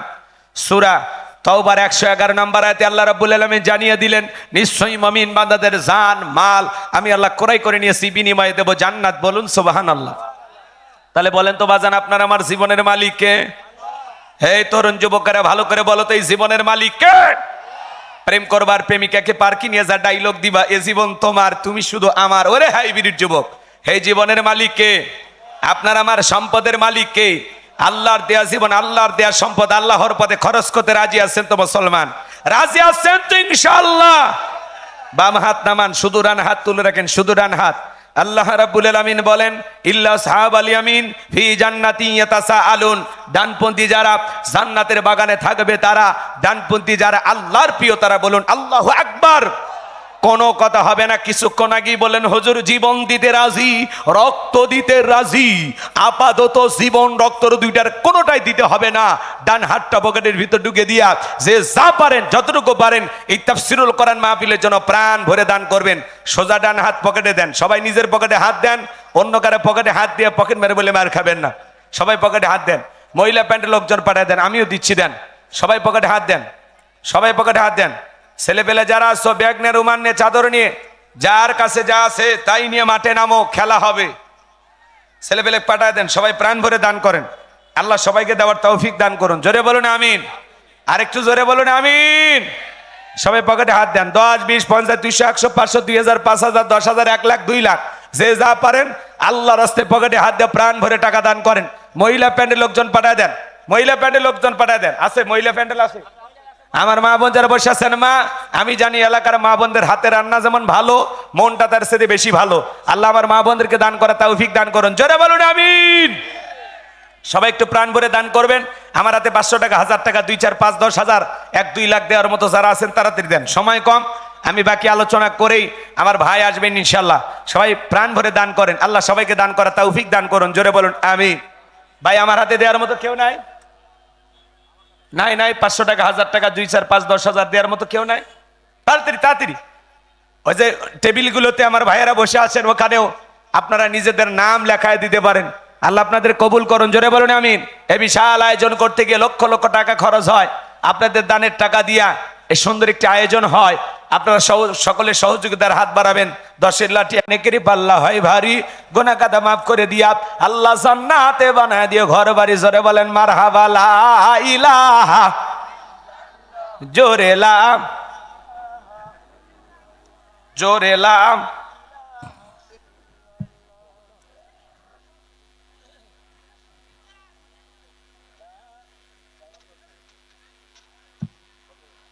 জোরে লা ইলাহা, জোরে লা ইলাহা। জনগণ শোনো দিয়া মন, আমি জীবনে কোনোদিন মুসা নবীকে দেখি নাই। আজকে মুসা নবীর আলোচনা শোনার পরে আমার পাষাণ হৃদয় গইলা গেছে। আমি সিদ্ধান্ত নিয়েছি আর খারাপ কাজ করব না, অশ্লীল কাজ করব না। আমি তওবা করে ঈমান গ্রহণ করতে চাই। বলুন আল্লাহু আকবার। আলেমদের ওয়াজ শুনে বেনামাজি নামাজি হয়ে যায়, সুদখোর ঘুষখোর ভালো হয়ে যায়, বেপরদায় চলা মা বোনেরা পর্দা করে। কথা বলেন। দাড়ি কাটা যুবকটা আলেমদের ওয়াজ শুনে দাড়ি রাখে। কত মানুষকে আল্লাহ তাআলা পরিবর্তন করায় দেন। এদেশে মসজিদের বয়ান আর এই তাফসীরুল কোরআন মাহফিলের আয়োজন যদি না থাকতো, লন্ডন আমেরিকার মতো এদেশের মানুষও হাফ প্যান্ট পরে সমাজে ঘোরাফেরা করতো। যতটুকু সভ্য ভদ্র আছে শুধুমাত্র জুমার বয়ান আর এই তাফসীরুল কোরআন মাহফিলের কারণে। এই জন্য এক শ্রেণীর মানুষ উঠে পড়ে লেগেছে এদেশের তাফসীরুল কোরআন মাহফিল বন্ধ করে দিয়া দেখা যায় এই দেশকে লন্ডন আমেরিকা বানানো যায় কিনা। কথা বলেন না কেন? কোরআনের মাহফিল বন্ধ করলেই এদেশের মানুষেরা গোমরাহী হয়ে যাবে। তাদেরকে পথভ্রষ্ট করতে, গোমরাহি বানাইতে, মিসগাইড করতে ওদের আরো সহজ হবে। কথা বলেন ঠিক কিনা? এই জন্য কোরআন থেকে দূরে সরে যাওয়া যাবে না, কোরআনের সাথে আমাদের সম্পর্ক রাখতে হবে। আল্লাহ পাক যেন আমাদের সবাইকে সঠিক বোঝ দান করেন। জোরে বলুন আমিন। মিনাজ জুলুমাতি ইলান নূর। আপনাকে আমাকে অন্ধকার থেকে আলোকিত মানুষ বানানোর জন্য আল্লাহ কিতাব নাজিল করেছেন। এই জন্য ওদের কথায় কোরআন থেকে সরে যাওয়া যাবে, ইসলাম থেকে দূরে সরে যাওয়া যাবে। এদেশের তাফসিরুল কোরআন মাহফিল অলিতে গলিতে হয়, এটা অনেকের সহ্য হয় না। ওরা বলে আগে যাত্রা পালা হইতো, লসিমন করিমন খাইরন সুন্দরী মানেসা পরি হইতো, দেখেন নাই 7 দিন 8 দিন করে মঞ্চ বানায়া আপনাদের এলাকায় হইতো যাত্রাবালা। মন সাজায় একজন এরকম খাতা ধরে বসে থাকতো আর বলে দিত, আর কিছু লোক রাজা বাদশার সাইজে অভিনয় করতো, যাহা বানাও আমি আপনার মেয়েকে বিবাহ করতে চাই, খামোশ বেয়াদব। এখন আর এই নষ্টামি করা যায় না। এই জন্য ওরা বলতেছে যাত্রাপালা বন্ধ হয়ে গেছে, দেশের ঐতিহ্য হারিয়ে গেছে। ওরে শয়তান, হ্যাঁ, যাত্রাপালা বন্ধ হতে দেশের কি হারিয়ে গেছে? ঐতিহ্য। ওরে বাবা, ইবলিস দেখতে চাইলে এদের কথা শুনে বুঝে নেবেন, এটাই ইবলিস। এই দেশের অলিতে গলিতে তাফসিরুল কোরআন মাহফিল চালু হয়েছে। যাত্রা গানের জায়গায় এখন কি হয়? তাফসিরুল কোরআন মাহফিল হয়। গান বাজনার আসরগুলো বন্ধ হইয়া, নর্তকীদের নাচানাচি বন্ধ হইয়া কোরআনের মাহফিল চালু হয়েছে। এটার বিরুদ্ধে যারা কথা বলবে, এর আগে হানিফ সাহেব কথা বলেছিল, নতুন করে আপনার কিশোরগঞ্জের এক নেতা বের হয়েছে, ও খালি উল্টাপাল্টা বলে, সবসময় উল্টাপাল্টা বলে। দেখেননি ওর আফসোস দেখে আমি অবাক হয়ে যাই। চামড়াগুলো জড়িয়ে গেছে, চেহারা খুব সুন্দর, কথা না, কিন্তু কথাগুলো উল্টাপাল্টা বলে।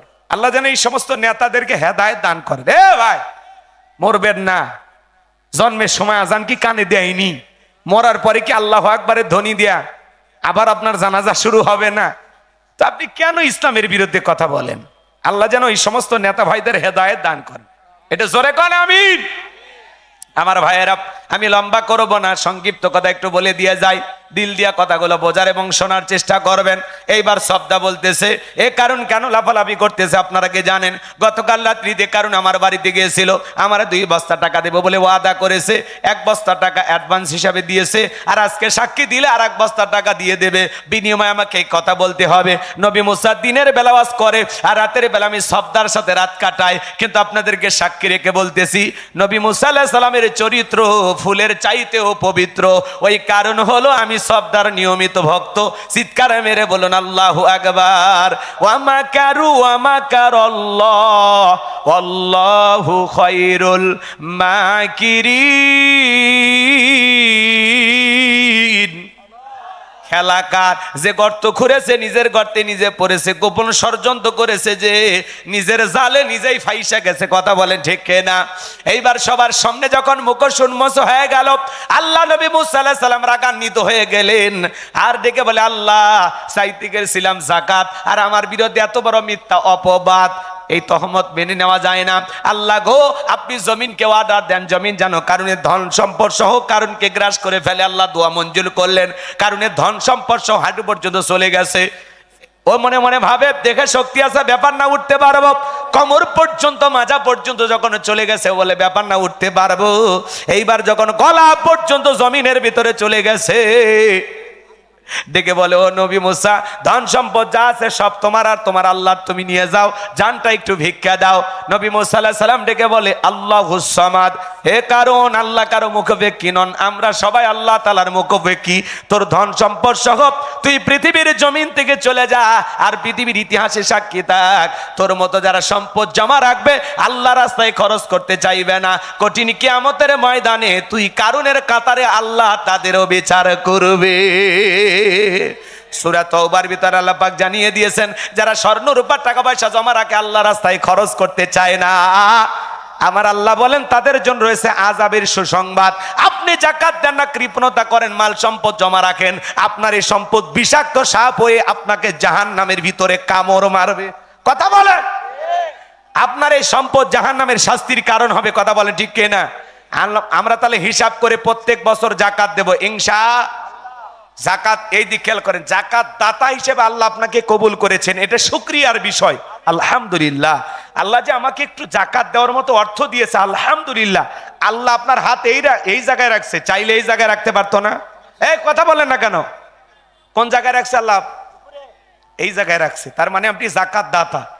এই যে আপনি যে গরিবকে জাকাত দিলেন, দিয়ে কি দয়া বা করুণা করছেন? না, আপনার জাকাত দেওয়া ফরজ। গরিবের জাকাত খাওয়া ফরজ না।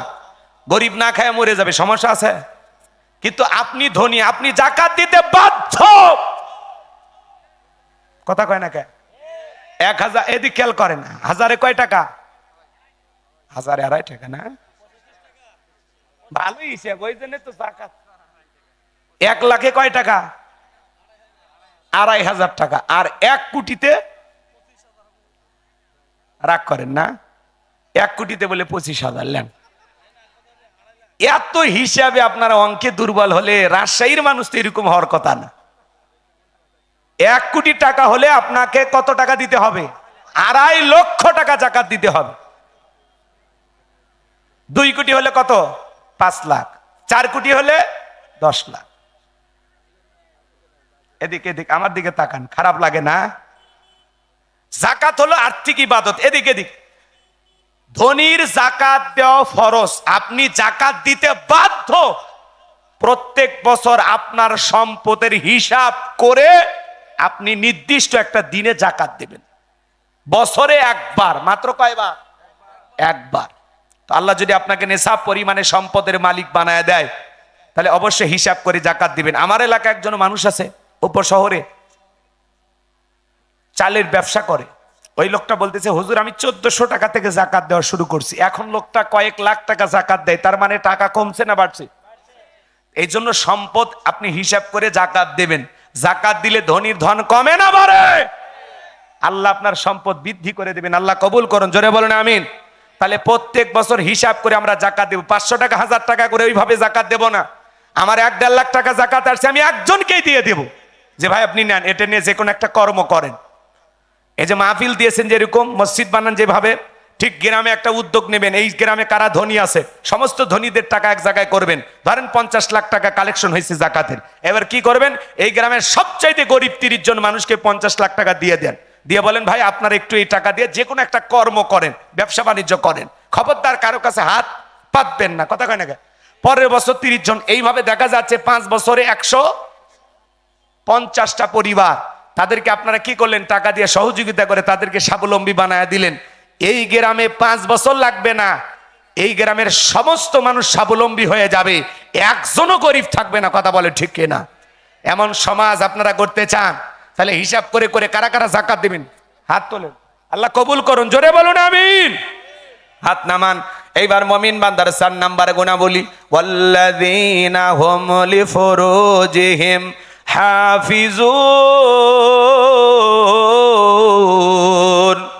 মুমিন বান্দার 4 নাম্বার গুণাবলী, নিজের যৌবনটাকে সংযত রাখা, নিজের যৌবনটাকে কন্ট্রোল করা। মুমিনের যৌবন হোটেলে বিক্রি হয় না, পার্কে বিক্রি হয় না। মুমিন কোনোদিন বিয়ের আগে অবৈধ কোনো প্রেম ভালোবাসা করতে পারে না। কথা বলেন ঠিক কিনা? এজন্য আল্লাহ রাব্বুল আলামিন বলেন, ওয়াল্লাযীনা হুম লিফুরুজিহিম হাফিজুন।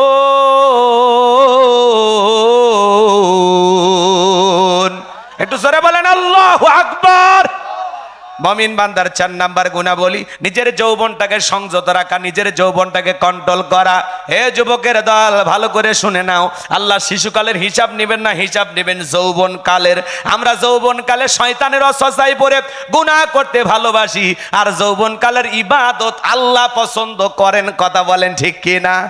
হযরত আলী রাদিয়াল্লাহু তাআলা বলেন, তোমরা যৌবনের তাড়নায় গুনাহ করো, একদিন তোমাদের যৌবন থাকবে না, আমলনামায় গুনাহ ঠিকই লেখা থাকবে। কথা বলেন ঠিক কিনা? তাহলে যৌবনকালে বেশি বেশি ইবাদত করতে হবে কার? যেটা বৃদ্ধকালে করা যায় না। যার বয়স 60-70 বছর বয়স হয়ে গেছে, প্রচন্ড শীত, পৌষ মাস, মাঘ মাস, লোকটাকে যদি বলা হয়, চাচা মিয়া রাত 2টা বাজে পুকুর থেকে একটু গোসল করে আসেন, 2000 টাকা দেব।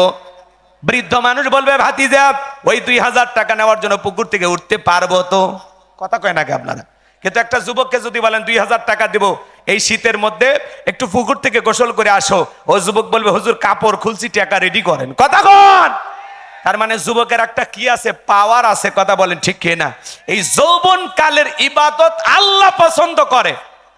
বৃদ্ধকালে জয়েন্টে জয়েন্টে ব্যথা, কষ্ট হয়, লম্বা সময় রুকু করা যায় না, লম্বা সময় সিজদায় থাকা যায় না, মনে হয় দমটা আটকে আসবে। বৃদ্ধকালে চাষিমা যদি শীতের দিনে একটু গরম পানি করে দেয়, চাষার ভাগ্যে অজু জোটে। গরম পানিও নাই, চাষার ভাগ্যে অজুও নাই, নামাজও নাই। কথা কি বোঝা যায়? আমার কথা কি বোঝা যায়? তাহলে আমরা যৌবন কালে লম্বা সময় রুকু করতে পারবো, লম্বা সময় সিজদায় থাকতে পারবো, লম্বা সময় ইবাদতে কাটাইতে পারবো। যৌবন কালে ঠান্ডা পানিতে ওযু বানানোর ক্ষমতা আমাদের আছে, কথা বলেন ঠিক কিনা? তাহলে এই যৌবন কালের ইবাদত পছন্দ করেন কি? তাহলে এই যৌবন কালেই আল্লাহর ইবাদতে আমাদের এই যৌবন কালের পুরো সময়টা কাটাইতে হবে, কথা বলেন ঠিক কিনা? আল্লাহর জন্য আমাদের এই যৌবন কালের সময়টা কুরবানি করতে হবে, গুনাহ করা যাবে না। এই জন্য আল্লাহ বলেন ওয়াল্লাযীনা হুম লিফুরুজিহিম হাফিজুন, নিজের যৌবনটাকে সংযত রাখো, নিজের যৌবনটাকে কন্ট্রোল করো। তাহলে মুমিন বান্দার 4 নাম্বার গুণাবলী নিজের যৌবনটাকে হেফাজত করা। হাদিস শরীফের ভিতরে আসছে, বিশ্বনবী বলেছেন তোমরা যদি দুইটা জিনিসকে কন্ট্রোল করতে পারো, একটা হলো দুই চোয়ালের মাঝখানে তার থাকা নরম জিহ্বা, আর দুইয়ের মাঝখানে থাকা লজ্জাস্থান, এই দুইটার যদি হেফাজত করতে পারো, কন্ট্রোল করতে পারো, আমি নবী তোমাদের জান্নাতের জিম্মাদারি নিলাম। বলুন আল্লাহু আকবার। তাহলে সাবধানে পা ফেলা লাগবে। এ যুবক, যৌবনের পরীক্ষা দিয়েছিলেন আল্লাহ নবী ইউসুফ আলাইহিস সালাম। জলেকে একটা গোপন কক্ষে নিয়ে যায়, 10টা দরজায় তালা বন্ধ করে ইউসুফ আলাইহিস সালামের কাছে যা বলে, দিলে বড় জালারে পাঞ্জাবিওয়ালা, হুজুর তো কিছুই বোঝে না, হুজুর সবই বোঝে, নারীর ছলা কলা বোঝে না, কথা বলে ঠিক কিনা? জলেকে কাপড়গুলো ছেড়ে ছেড়ে দেবতার মুখ ঢাকে। ইউসুফ নবী ডেকে বলে, কাপড়ে ঢাকিলে তুমি দেবতার মুখ, কি দিয়া ঢাকিবা বিধাতার মুখ? জলেকে কাছে আসে আর ডেকে বলে, ইউসুফ তোমার চোখ দুইটা ভারী সুন্দর। ইউসুফ আলাইহিস সালাম ডেকে বলেন, আল্লাহকে ভয় করো, ইন্নী আখাফুল্লাহ। ইউসুফ আলাইহিস সালামের অন্তরে কার ভয়? আল্লাহ তাআলাকে ডেকে বলেন, আল্লাহ জুলেখার মনের অবস্থা আমি বুঝতে পেরেছি, একমাত্র আপনি পারেন এখান থেকে আমাকে রক্ষা করতে। আল্লাহর নবী ইউসুফ আলাইহিস সালাম আল্লাহ তাআলাকে বিপদে পড়ে স্মরণ করলেন, আল্লাহর উপরে তাওয়াক্কুল করে ডেকে বলেন, আল্লাহ আপনার উপরে তাওয়াক্কুল করে নিজের ইজ্জতকে বাঁচানোর জন্য সামনের দিকে দৌড় মারার দায়িত্ব আমার, আর আপনার কুদরত থেকে তালা খুলে দেওয়ার দায়িত্ব আপনার। আল্লাহ নবী ইউসুফ আলাইহিস সালাম আল্লাহর উপরে তাওয়াক্কুল করে, আল্লাহ তাআলার উপরে তাওয়াক্কুল করে যখন দৌড় মারলেন, আল্লাহর কুদরত থেকে প্রত্যেকটা দরজার তালা খুলে গেছে। বলুন সুবহানাল্লাহ। এইবারে জুলেখা শেষ দরজায় মারছে থাবা, ইউসুফ আলাইহিস সালামের জামা ছিঁড়ে গেছে। ইউসুফ নবী বলে, জামা ছিঁড়ে যায় যাক, ইজ্জত দেওয়া যাবে না। এইবার বাহিরে বের হয়ে দেখে শেষ দরজায় তার স্বামী আজিজ মিসর দাঁড়ায় আছে। কথায় যেখানে বাঘের ভয় সেখানে রাত হয়। জুলেখা তার স্বামীকে দেখা মাত্র ন্যাকা কান্নার অভিনয় শুরু করে দিল। দেখে না, কিছু কিছু মহিলা কথা বলার আগে কান্দে দেয়, দুনিয়াতে আমার কেউ নাই। কেউ নেতে বেঁচে আছো কেমন আছে না নাই? কথা বলার আগে কান্দে দেয়, এরকম মহিলা আছে না নাই? যে কথা বলার আগে কান্দে দেয়, বুঝে নেবেন ওর ভিতরে ভেজাল আছে। কি আছে? কথা বলার আগে মানে এমন কান্নাকাটি করে, নাটক করে, অভিনয় করে, দেখে মনে হয় কিচ্ছু বোঝে না। কান্নাকাটি করে যা বলে আমরা মনে করি সব দোষ ছেলের, মেয়ের কোনো দোষ নাই। কথা কয় না, কথা কয় না? রাগ করেন, রাগ করেন, হ্যাঁ চোখত পানি লাগেই থাকে, কিচ্ছু বলার আগে কান্দে দেয়। যার বই এরকম বেশি কান্নাকাটি করবে ধমক দেবেন, রে চুপ, কাঁদবি না। ঘটনা কি হয়েছে আমারে খুইলা ক।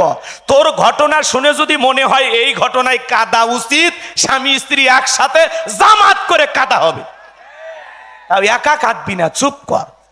অনেকের বউ দেখেন না, চোখত পানি লাগে আছে, মানে মোটর বসায় রাখছে, টিপ দেওয়া হয় না। কাঁদবি, যাই না মাঝে কাঁদবি, কথা কন। দেখা দেয় এমন কথা বলে কান্নাকাটি করে, ওরে বাবা, মনে কিচ্ছু বোঝে না, কথা কয় না। গাপ জুলেখা নেকা কান্নার অভিনয় শুরু করে ডেকে বলে, স্বামী ইউসুফকে ছেলের মতো দেখতাম, আজকে সুযোগ পায় আমার ইজ্জতের দিকে হাত বাড়াইছে, আরেকটি দেরি হয়ে গেলে আমার সর্বনাশ হয়ে যেত। মিথ্যা তহমত দিয়া দর্শনের আসামি বানাইয়া 1 নয় 2 নয় 9.5 বছর জেলখানায় বন্দি করে রেখেছিল জুলেখা। আজ পৃথিবীর জমিনে আলেমদেরকে মিথ্যা অপবাদ দিয়া ধর্ষণের আসামি বানাইয়া জেলখানায় বন্দি করবে যারা, ডিজিটাল জুলেখা তারা। আলেমেরা কখনো ধর্ষণকারী হতে পারে না, কথা বলে ঠিক কিনা? রাগ করেন, এগুলো মিথ্যা অপবাদ, মিথ্যা তহমত, বিশ্বাস করা যাবে না। কোরআনের ফাঁকি আল্লামা সাইদি হুজুরের বিরুদ্ধে জঘন্য অপবাদ দেওয়া হয়েছিল। তিনি নাকি ৩০০-এরও বেশি নারীকে সে সময় ধর্ষণ করেছিলেন। এক নারীকে জিজ্ঞাসা করা হলো, মা এই হুজুর? বলে হ্যাঁ। তো তোমার জন্ম কত সালে? কয় ৭৫ সালে। জন্ম ৭৫ সালে, ধর্ষণ হয়েছে ৭১ সালে। স্বপ্নেও সম্ভব? কত বড় মিথ্যাবাদী ছিল! অন্ধ ব্যক্তির নামে গাড়ি পোড়ানোর মামলা দিয়েছে। অন্ধ মানুষ গাড়ি পোড়াইতে পারে? এত মিথ্যা কথা বলা ঠিক না। খারাপ আপনাদের লাগতেছে, বুঝতে পারতেছি। ১৬ বছরের মা এখনো কাটেনি। রাগ করবেন না। মিথ্যা মিথ্যায়, সত্য সত্য। সাদাকে সাদা বলতে শিখুন, কালোকে কালো বলতে শিখুন। অন্যায়কে অন্যায় বলুন, ন্যায়কে ন্যায় বলুন। কারো পা চাটা গোলাম হওয়ার সুযোগ নাই। কথা বলে টিকেরা। রাগ লাগে, রাগ লাগে। এই জন্য শোনেন যুবক, তোমাদেরকে বলে যায়, নারীদের জালে ফাঁসা যাবে না। নারীদের জালে ফাঁসা যাবে না। পুলিশে ধরলে বাঁচবি, র্যাবে ধরলে বাঁচবি, কিন্তু কোন নারীর ছলনার ফাঁদে, মায়ের জালে, রূপের জালে, প্রেমের ফাঁদে একবার যদি পাটা আটকে যায়, ফান্দে পড়িয়া বগা কান্দেরে, সারা জীবন কেঁদে ওই কালনাঘিনীর বিষাক্ত সবল থেকে তোরা বাঁচতে পারবি না। ওরা ছেলেদের ভালোবাসে না, ছেলেদের মন নিয়ে ব্যবসা বাণিজ্য করে। যে যত দামি গিফট করে তারে তত বেশি ভালোবাসে। কথা বলেন। আজকে তরুণ তরুণীদের, যুবক যুবতীদের নষ্ট করার ১ নম্বর হাতিয়ার হলো এই মোবাইল। এই মোবাইলের ওজন কম, কিন্তু মোবাইলের মাধ্যমে পাপের ওজনটা অনেক বেশি। ঘরের দরজা লাগাইয়া কম্বলের ভিতরে, ল্যাপের ভিতরে ঢুকে একা একা আছে না? না। পিতা মাতা যখন দরজা এসে নক করে, এই রুবেলাই ভিতরে কি হয় রে? বাংলাদেশের স্বাধীনতার যুদ্ধ হয়েছে ১৯৭১ সালে, পড়ার ভান করে। আবার যখন চলে যায় আবারও মোবাইলটা বের করে, আছে না? নাই। রাগ করেন। আমি কি বলবো? ও দেশে মোবাইল আইছে, চিঠি বন্ধ হইয়াছে, দিওয়ানা বানাইছে, পোলা মাইয়ার মনের কথা ভাসে বাতাসে। ও দেখো পোলা পানের মন বাদা ফেসবুকে এখন। ও দেখো পোলা পানের মন বাদা ফেসবুকে এখন, মোবাইলে চ্যাটিং কইরা কাটায় সারাক্ষণ। এই মোবাইল পাইয়া দেখো মদনের মাইয়া, এই মোবাইল পাইয়া দেখো মদনের মাইয়া কি কাণ্ড ঘটাইছে। স্বামী সংসার রাইখা নাকি পলাইয়া গেছে, সে যে স্বামী সন্তান রাইখা নাকি পলাইয়া গেছে। 2 বাচ্চার মা, 4 বাচ্চার মা পরকীয়া প্রেম করে আর একটা ছেলের হাত ধরে পালিয়ে যায়। যে নারী স্বামীর সংসার রেখে, বাচ্চা কাচ্চা রেখে আর একটা পর পুরুষের হাত ধরে পালিয়ে যেতে পারে, ওইটা নারী জাতির কলঙ্ক। কলঙ্ক। কথা বলে ঢেকেরা। ও মা, ও বোন, কেমনে পারলা স্বামী রেখা, সন্তান রেখা আর একটা পুরুষের হাত ধরতে? কেমনে পারো নারী? তুমি তো বহুরূপী। রংধনুর মতো মুহূর্তে মুহূর্তে রং বদলা। এ কথা কর নাকি আপনারা? রাগ করেন। বাড়ি বরিশাল, চলে যাচ্ছে রাজশাহীতে। মা এই গ্রামে কি? বলে এই গ্রামের বল্টু। কি করছে? বলে মোবাইলে প্রেম করেছে। আর কি করছে? বলে আমরা হোটেলে স্বামী স্ত্রীর মতো ছিলাম, তো এখন কি? বলে ভালোবাসা বেড়ে এখন 6 মাস। তো তুমি কি চাও? বলে বল্টু যদি বিয়ে করে ভালো, না হলে আমি আত্মহত্যা করে মারা যাব। এ ধরনের মানুষের তো মরাই উচিত। এই নারী, ও মা, ও বোন, তুমি কেমনে পারলা? কেমনে পারলা? সামাজিক অনুষ্ঠান ছাড়া, বিবাহ ছাড়া, সামান্য একটা এই পাগলা পাগলা প্রেম, উল্টা পাল্টা নষ্টামি ভণ্ডামির মাধ্যমে কিভাবে পারলা নিজের জীবনের সবচাইতে দামি সম্পদ একটা ছেলের হাতে তুলে দিতে? কথা কয় না কে? যেই বল্টুর বাড়িতে আসছে, বল্টুর বাড়ি তালা ঝুলে রাখছে, তালা। ফোন দিলেও আর রিসিভ করে না। তার মানে কি? আজকে বিবাহের দাবিতে বিভিন্ন অঞ্চলে নারীরা আসে। এটা আমাদের জন্য গর্বের না লজ্জা? কথা বলেন না কেন? শুধু কি মেয়ের দোষ, ছেলের দোষ নাই? এক হাতে তালি বাজে। এই ছেলে, এই যুবক, তোমাদেরকে বলছি, তোমার স্ত্রীর সাথে যদি কেউ পরকীয়া প্রেম করে, মাইনা নিবা? এরা কথা কয় না। ভালোবাসা শেয়ার করবে নাকি? জোরে বলো। তোমার স্ত্রীর সাথে পরকীয়া প্রেম করলে তোমরা মানবা? তোমার মায়ের সাথে, তোমার বোনের সাথে, তোমার খালা ফুফুর সাথে। তাহলে যেই নারীর দিকে তুমি বাঁকা চোখে তাকাইতেছো, পরকীয়া প্রেম করতেছো, স্বামী সন্তান থাকার পরেও ওই নারীও কারো না কারো স্ত্রী, কারো না কারো মা, কারো না কারো মেয়ে। কথা কয় না কে? এই ছেলে, তোমার বিবেক কি হয়েছে? একটা মেয়ের স্বামী আছে, সন্তান আছে, ওই নারীর দিকে কেমনে নজর যায় ভাই? তোমার রুচি এত খারাপ। হাসেন না, হাসেন না। মাশাআল্লাহ, মাশাআল্লাহ। রাগ করছেন নাকি আপনারা?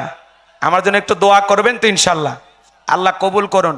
যুবক যুবতী যারা আছো, আজকের মাহফিল থেকে হাত তুলে ওয়াদা দাও, জীবনে কোনোদিন প্রেম করে বিয়ে করবে না। হাত তোলো। যুবকেরা যারা বিয়ে করনি হাত তোলো। মনে রাখবা, প্রেম করে বিয়ে শাদী করা যাবে, পিতামাতা পছন্দ করে বিয়ে দিবে যেখানে বরকত আছে। পিতামাতার আবদ্ধ হয়ে পালিয়ে যা বিয়ে করলে জীবনে কোনোদিন সুখী হতে পারবা না। আল্লাহ যুবকদের হেদায়েত দান করুক, জোরে বলুন আমিন। ওদেশে টিকটক আসিয়া সব গেল ভাসিয়া, সিদ্দিক সোরা নায়ক হইছে আইডি খুলিয়া, হিরো আলম নায়ক হইছে আইডি খুলিয়া। এই মোবাইলে হাই কি জাদু আছে ভাই, পোলা পান বুঝাছে, পড়ালেখা তুইলা রাখছে সপ্তম আকাশে। আল্লাহ যেন যুবকদের হেদায়েত দান করেন, একটু জোরে বলুন আমিন। এখন আর পড়াশোনা করা লাগে না, সব অটো পাস হয়ে গেছে। তাহলে 4 নাম্বার, ওয়াল্লাযীনা হুম লিফুরুজিহিম হাফিজুন, নিজের যৌবনটাকে সংযত রাখো, নিজের যৌবনটাকে কন্ট্রোল করা লাগবে। 5 আর 6 নাম্বার গুণাবলী, ওয়াল্লাযীনা হুম লিআমানাতিহিম ওয়াহাদিহিম রাউন। 5 নাম্বার, আমানত রক্ষা করা। জীবনটা আমানত, সময় আমানত, টাকা পয়সা ধন দৌলত স্ত্রী সন্তান সবকিছু আমানত। আমানতের ওয়াজ করলে 1 ঘন্টা চলে যাবে, ওইদিকে যাওয়ার কোনো সুযোগ নাই। তাহলে 5 নাম্বার আমানত রক্ষা করা, আমানতের খেয়ানত করা যাবে না। 6 নাম্বার, ওয়াদা প্রতিশ্রুতি রক্ষা করা। মুমিন মুখে যা বলবে অন্তরে তা বিশ্বাস করবে, কাজে তা বাস্তবায়ন করবে। মুমিন কোনোদিন প্রতিশ্রুতি ভঙ্গকারী হতে পারে না। 7 নাম্বার হলো ওয়াল্লাযীনা হুম আলা সালাওয়াতিহিম হাফিজুন।